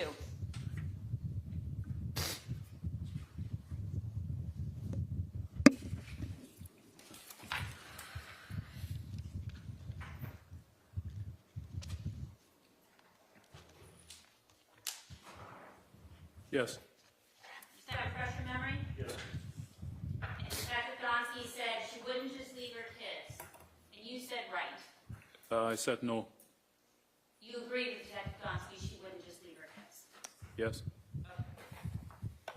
And it's not unusual when someone's getting divorced that one person has to leave the house, right? no, not by restraining order, I don't think so. So, in divorces, when there are 2 people living in a home, it's not unusual that one person has to leave, right? At some point in time, certainly. And did that happen in your first marriage in Germany? Did that happen in my first German marriage? Yes. Oh, that was totally different. Did you have to leave the home? Actually, my, Can say, but You were divorced in Germany, right? yes, Did you have to leave the family home in that divorce? no. And what about in your second divorce? Ultimately, yes, but first not. But you moved out, right? Correct. Ultimately, I did. And then you purchased a second home. That's the 29 Valley Road, right? That's correct. And you were upset. You mentioned the restraining order just now. You were upset when the restraining order issued and barred you from living at 29 Valley Road, right? Officer Wilcox said I was sad. I was sad. I'm not asking about what Officer Wilcox said. I'm asking how you felt. I was sad. Were you upset? I was not upset, but sad that I had to leave my home. All right. And then you struggled to find a place to live. Correct. And you felt that the house was yours, right? I bought it. It wasn't my name. But did you feel like it was your property? Yes. And you still feel that way, right? Well, I shared the deed with her. I don't know. House is long gone. All right. And you thought that Katie should leave, right? Sorry, what? You thought that Katie should leave, right? Excuse me. You thought that Katie should leave 29 Valley Road, right? I didn't think anybody should leave when we planned the divorce, or when I planned the divorce. I'm sorry, I missed that last part. When you planned the divorce? When I planned the divorce, I did not see that anybody had to leave until the end of the school year. Okay. So you planned to get divorced, stay living together until the end of the school year? That is what was somewhat discussed, yes, with her actually. And then who was going to leave at the end of the school year? I was leaving to Germany, was selling the house, and Katie and her 3 children would move into the condo or Belmont of her mother. Okay, but you weren't going to leave in that plan, right? You were going to stay at 29 Valley. I would move to Germany. But you weren't going to leave until you went to Germany. Nobody was leaving until I went to Germany, until the school year was over. Okay. And then on April 15th, you were living at that time in, where were you living on April 15th? April 15th, I was living in Florida, in a trailer. In the trailer park. And that was the trailer that Bob Guyan owned? Yes, it was a small camper, actually. A small camper? Yeah. All right. And Bob Guyan, how did you know him? Bob Guyan used to be the COO or CFO of Stewart Healthcare, and he became a patient of mine. He had aggressive prostate cancer. I did. So he had a fair amount of resources, right? Excuse me? He had a fair amount of resources, Bob Guyan? I do not know for sure. He's the COO of Stewart Healthcare? I don't know about his resources. We were friends, but I didn't worry about his resources. And he lived in Newport, right? In Florida? Florida was a camper. Okay. And he also lived in Newport, Rhode Island? Yes, he had purchased a house in Newport. All right. And this camper, it's not like a standalone camper. It was at a particular over 55 area, right? It was a standalone camper. But it wasn't a standalone camper in the sense that there were no other campers around it, right? No, it was a camping ground, an RV ground, or RV park, something like that. And there were trailers also? There were other campers, RVs, and there were some few, I don't know how you would call them, cabins. It's an over 55 community? I do not recall over 55 community. There was a pool, That was closed at the time because of COVID. but there was a pool? It was closed. I'm not asking if the pool was open or closed. I'm just There was a asking pool whether- without water, yes. I'm sorry, I just want to make sure you're understanding my There was a pool without water. It was empty. It was closed up. Nobody was allowed to go to the pool because of, nobody was allowed to congregate because of COVID. We were all by ourselves in the campers. Okay. But this isn't a camper in the middle of nowhere. This is a camper that's part of a planned community, right? Yeah, but the community didn't exist at the time of COVID. Nobody was congregating. Everybody was staying in their own campers because COVID and the shutdowns and everything just demanded that. We didn't hang out together. I was by myself You were by yourself in Florida, in the camper, yes. in the camper. Okay. You weren't happy in that situation, right? I was scared. Were you happy? No, All right. So you weren't happy. no, You were scared. yes. And then you said that you wanted to reconcile with Keith, right? Kurt Fennenstiel called me before that. Kurt called you before that. And so you're testifying right now that it was Katie's idea that you should get back together.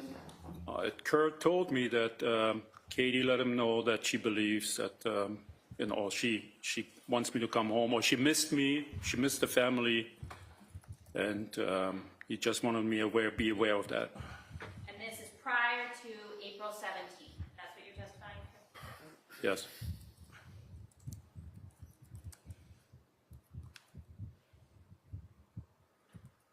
Just a minute, please. Yes.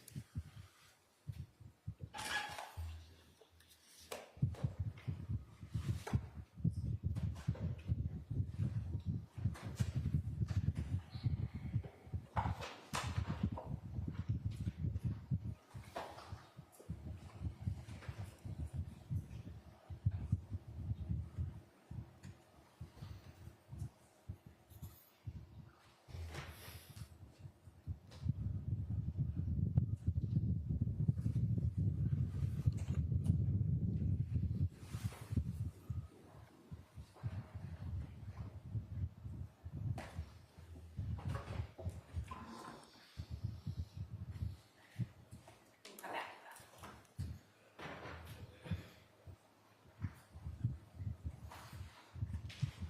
All right, so you just talked about the restraining order and the circumstances that led to the restraining order.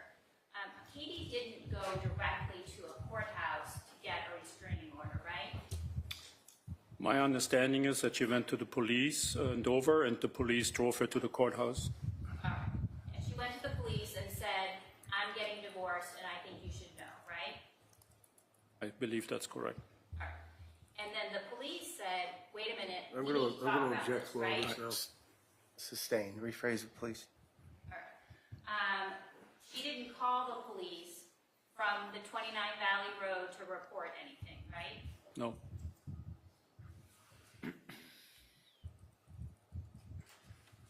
And after the conversation that she had with the police, then that was when she went with the police to the district court to get the restraining order, right? That's my understanding. And then after that, that's when the Dover police took out the charges, right? Yes. And part of that led to a no contact order as well, right? Correct. So that no contact order was in place on May 15th of 2020, right? Correct. And that was something that you were concerned about when you went back to 29 Valley Road in May, right? No, by that time, the restraining order was vacated. The restraining order was vacated, but the no contact order was in place, right? I'm not sure. And you took efforts to make sure that you were only driving the Jeep back and forth to the hotel, right? I wouldn't call it that took efforts. It was the fact that Katie came with the Jeep to pick me up on Sunday night on the 10th, and then we drove the Jeep back to the house, and then though we had just the Jeep at the house. But first you went to the hotel because the Mercedes ended up at the hotel, right? When Katie picked me up from New York, we went to the hotel, yes. In the Mercedes. Correct. And then you drove back and forth between the house at 29 Valley and the residence in the Jeep, right? No. You didn't drive back and forth between the house and the hotel in the Jeep, No. okay?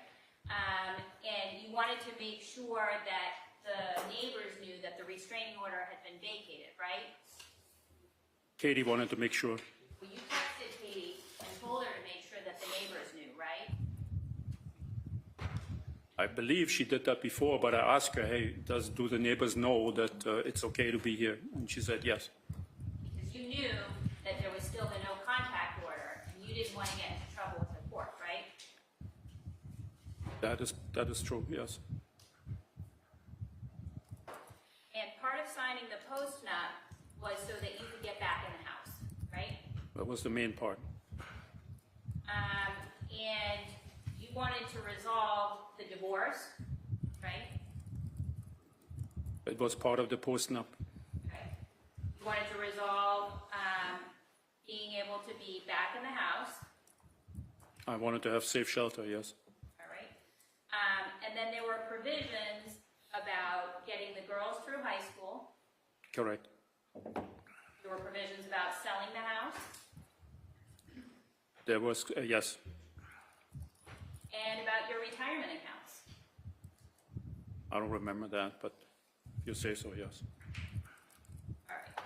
And you divided up the motor vehicles too, right? Excuse me? You divided up the motor vehicles too? No. In the event of a future divorce, you kept the Mercedes and were responsible for the maintenance costs, and she kept the Jeep?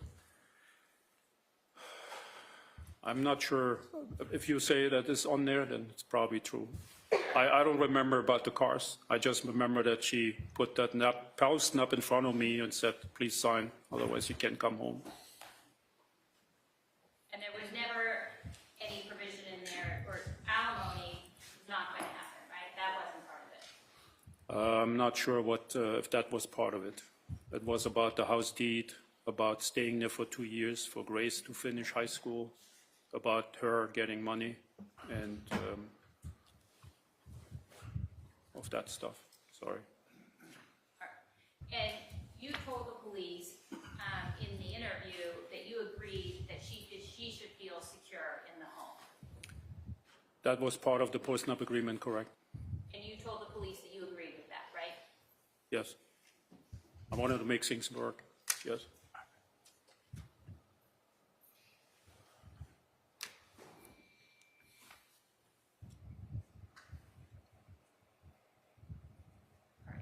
Your bedroom is a very large bedroom, correct? Yes. And it would be easy to walk out of that bedroom, right? I'm not sure if I understand what you mean. At the point that you were having the argument with Katie, it would have been easy just to walk out the door, right? That's an option, certainly. You also could have locked yourself in the bathroom. Yes. You could have locked yourself in the big walk-in closet. Yes. You didn't do any of those things. That is correct. And you weren't afraid of Katie at that point in time, right? I was afraid of being thrown out again. She threatened me to be thrown, that I'm going to kick you out of the house. She asked me, get the fuck out of my house. So you were afraid that you were going to have to leave 29 Valley. I was afraid of dying of COVID. You were afraid of dying of COVID, and you were afraid of having to leave 29 Valley. I was afraid of dying of COVID. And there was some mention in one of the emails that you had with Mr. Hoffman about how you thought that maybe you had COVID. You recall that? I was negative. You actually didn't have it.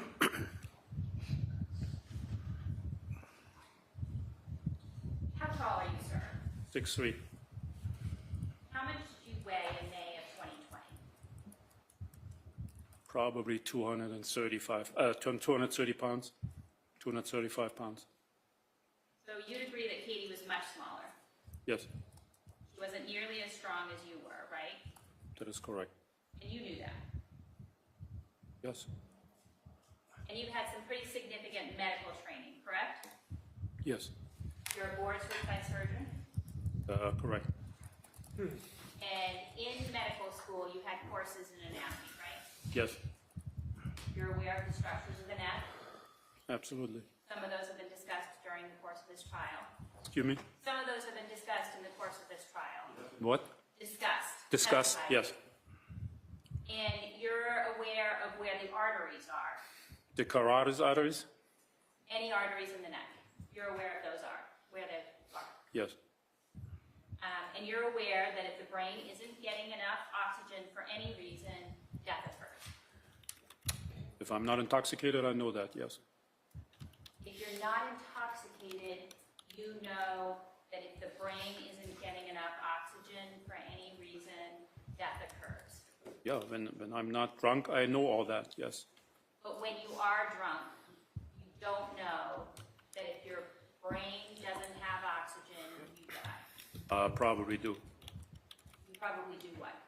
Do know. I do know, but anyway, yes, That's a basic medical concept, right?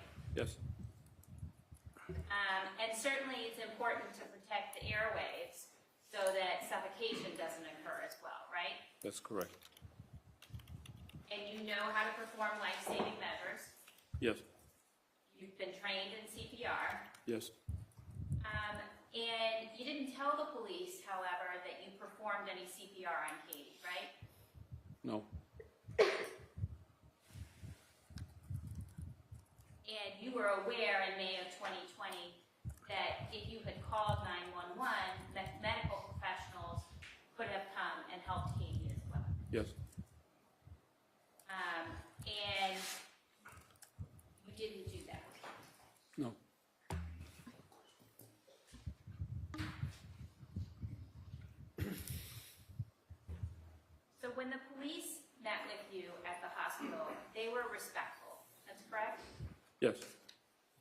They didn't hide why they were there, right? And in fact, the hospital staff told you before you met with the police that the police wanted to speak with you. Briefly before, yes. And you chose to go with the police, right? Yes. This is after 5 o'clock on the 16th, right? I don't remember exactly what day it was. All right, it's on Saturday though, right? It was the day when I woke up from the coma. All right. And at that point in time, you've been given IV treatments with fluids at the hospital, right? I do not recall that. I was out. That would be pretty standard though, when you're admitted to the hospital, unresponsive, that just saline IV fluids would be given, right? I would assume so, yes. I would have done it as a physician, certainly. Okay. And that would be helpful if you're having a hangover, right? Or if you've drunk too much. That's helpful treatment. Well, hydration in general is a good treatment, but not for hangover necessarily. No. There are people who just go get IV treatments after a night of partying, right? I'm not aware of that. I'm a urologist. You're not aware of that? Okay. And so when the police said that they wanted to speak with you, you weren't confused about why they were there, right? I was confused in general what was going on. But you knew that you had killed Katie, so it made sense that the police were there. I had caused her death, and I was feeling very guilty and very shameful. But it made sense that the police would show up, right? Yes. Okay. So going into the interview, you knew what this was about. You didn't think it was about a stolen car or anything, did you? No, I assumed it was about Katie. All right. And they provided you with Miranda warnings, I think yes, yes. and you were provided those in writing, right? I think I signed something. You signed something, right? Yes, yes. And they were read to you, I believe so, yes. and you understood them, right? Again, I was not in great condition, but I said Whether or okay. not you were in a great condition, you understood those basic Miranda warnings, right? I'm not sure. You're not sure. No. Okay. If I really understood what was explained to me. You told the police you understood, right? I signed what they asked me to sign. I don't think I said I understand. All right. Let's look at the form.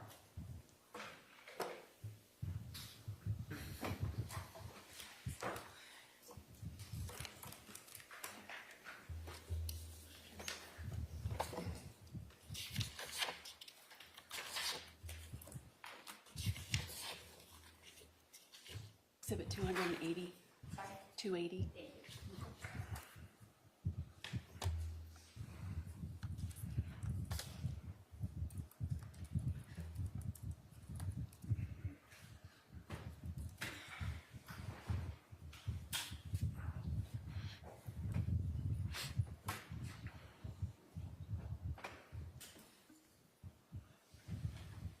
Could you please read out loud what's printed on that form? The whole thing from the beginning? Commonwealth of Massachusetts, Office of the Norfolk District Attorney, State Police Detective Unit, waiver of Miranda. I, IT, make the following voluntary statement to T.R. Koskowski of MA State Police to promise or threats have made to me. No promise or threats have been made to me, and I've been advised of my Miranda rights as follows. Number one, that I have the right to remain silent. Number two, that anything I say can and will be used against me in court of law.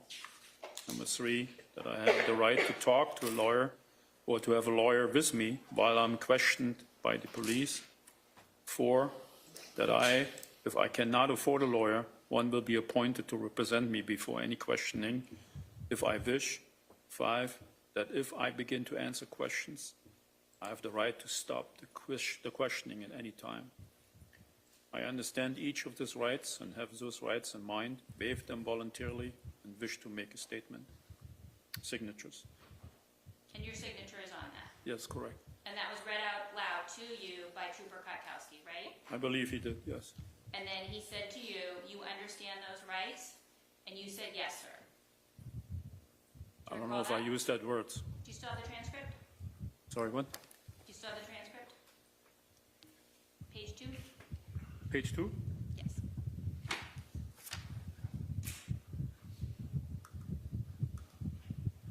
You understand those rights? I said, yes, sir. All right. And then Trooper Kotkowski followed up and he said, all right, having heard your rights, do you wish to have a conversation with us? Yes. And what did you say? Saying yes. All right. And in fact, you availed yourself of one of those rights at a certain point in the interview, right? I did what, sorry? You took advantage of those rights, correct? I'm not sure what You you're asked for asking a for. break. I asked for a break, yes. And what happened? I went and discharged my bladder. You got a break? Yes. And in the beginning of the interview, you didn't provide a lot of information about where Katie was, right? Correct. You didn't tell them that you had killed her. I don't know if they asked that at that time. They didn't just start the interview by asking that question, right? But when they said, do you know where she is, what did you say? I don't know. And you said that a lot, right? Yes. And you remembered what had happened at that point in time when they were speaking with you, right? Remembered of what, sorry? You knew what you had done, I did remember some of what happened, yes. but you said that you didn't remember an awful lot, right? I was confused in the beginning of the conversation. You were confused? Yes. Were there things that you actually did remember that you actually just didn't tell the police? I'm not sure what you're referring to.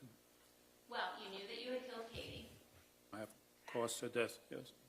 and you said that you didn't remember, right? Probably. Again, I don't recall all the conversation. At some point in time, I admitted everything. Okay.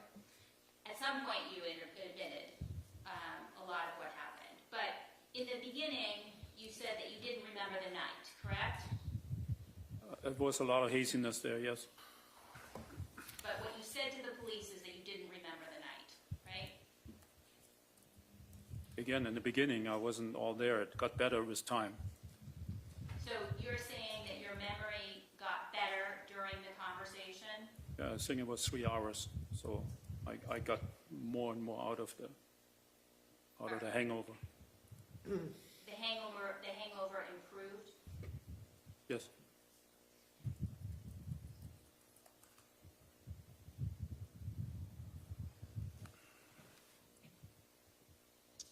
At the beginning of the interview, page 17, you were asked whether there was an argument, asked about the argument. Trooper Kotkowski said, tell me about the argument. And at that point, you said you didn't remember, right? That I'm not sure about that. Okay. And then you were asked a couple of different times where Katie was. And you said you didn't know. I'm not sure. I think I asked that most of the time. I'm sorry? I think I said I'm not sure. All right, page 19.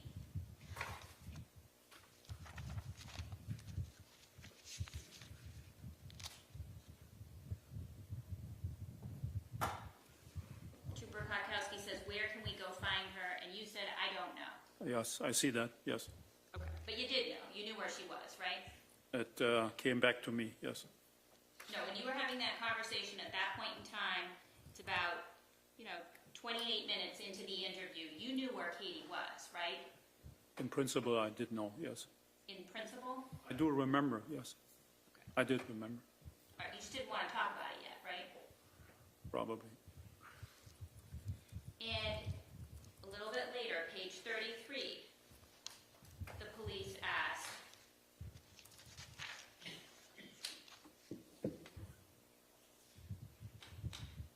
Detective Gonski, where can we find her?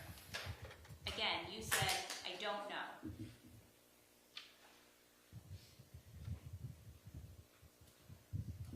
Yes, And this is more than an hour into the interview at this point in time, right? I do not recall. I just knew it was a long time that I was asked. They asked you how you got the scratches, right? Yes, And you said you didn't know about that either. that's correct. You said you didn't remember going to the hotel, right? Yes, And you said you didn't know whether you were trying to harm yourself. I didn't remember much of that, correct. But that's what you said, that you didn't remember whether you were trying to harm yourself. I didn't remember. And now you have a clear memory that you were trying to harm yourself. I got a lot of my memory back, yes, You got your memory back? yes.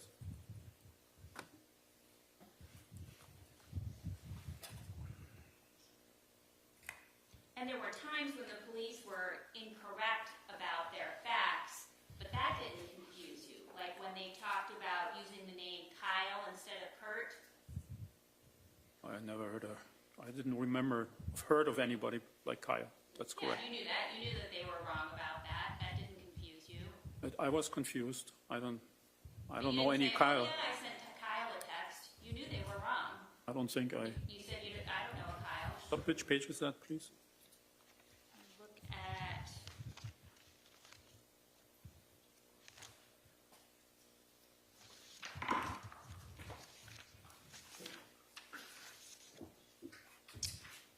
page 30. 30?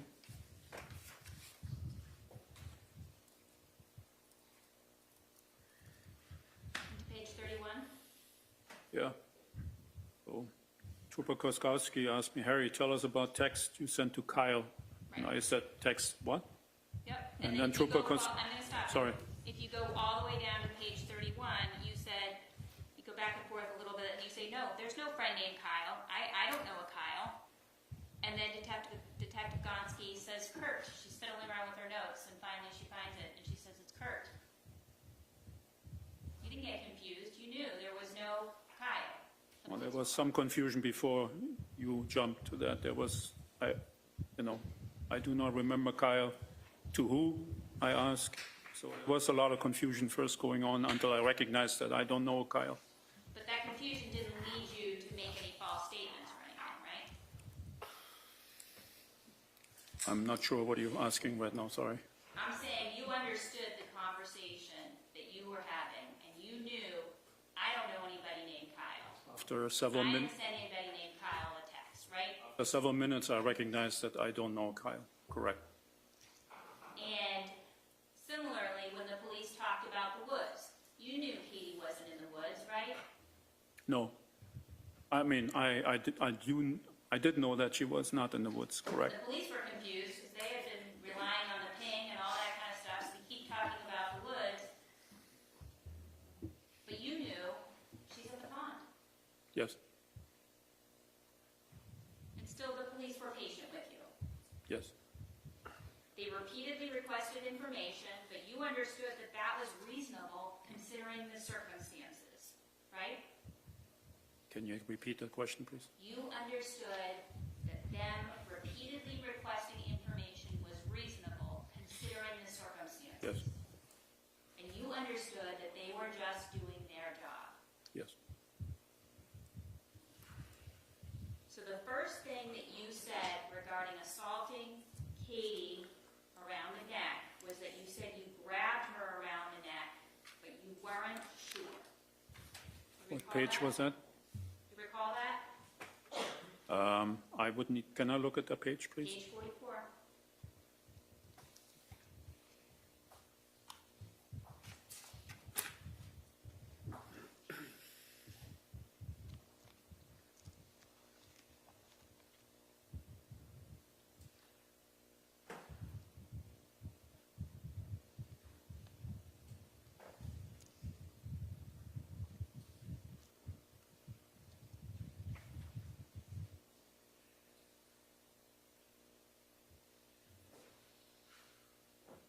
So I was asked if I grabbed her, and I said probably.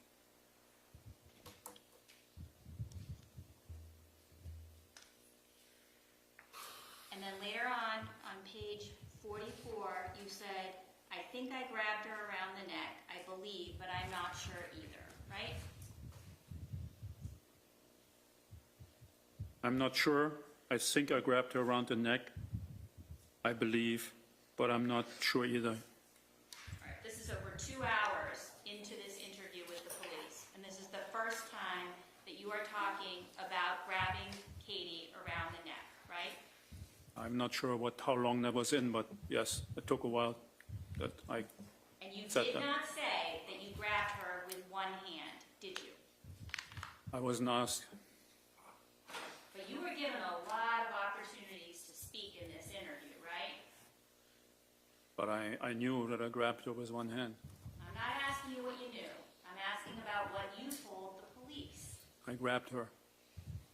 I think I grabbed her, I said to the police. You think you grabbed her what?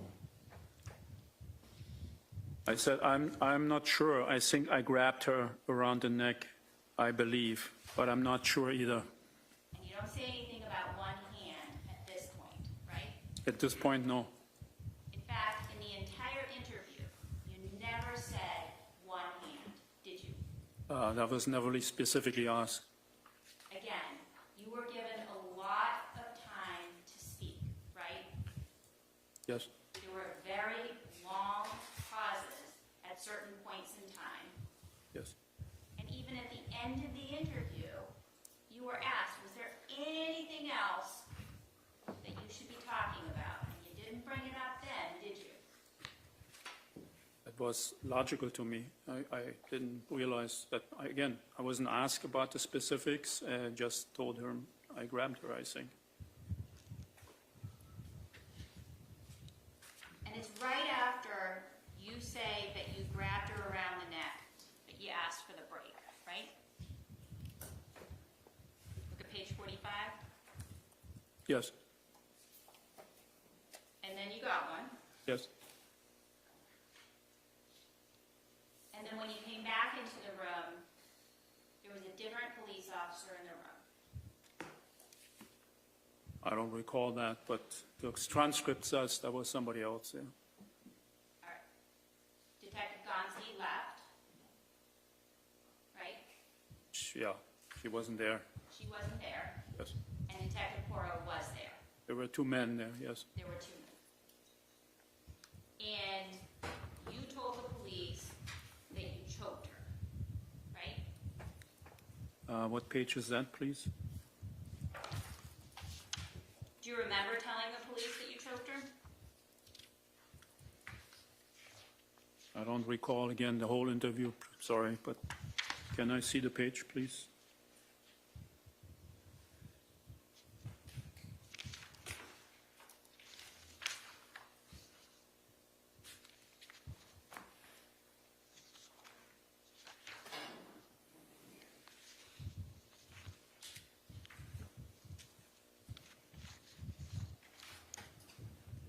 Sixty-one. 61, I'm sorry, 56. 56? Yep.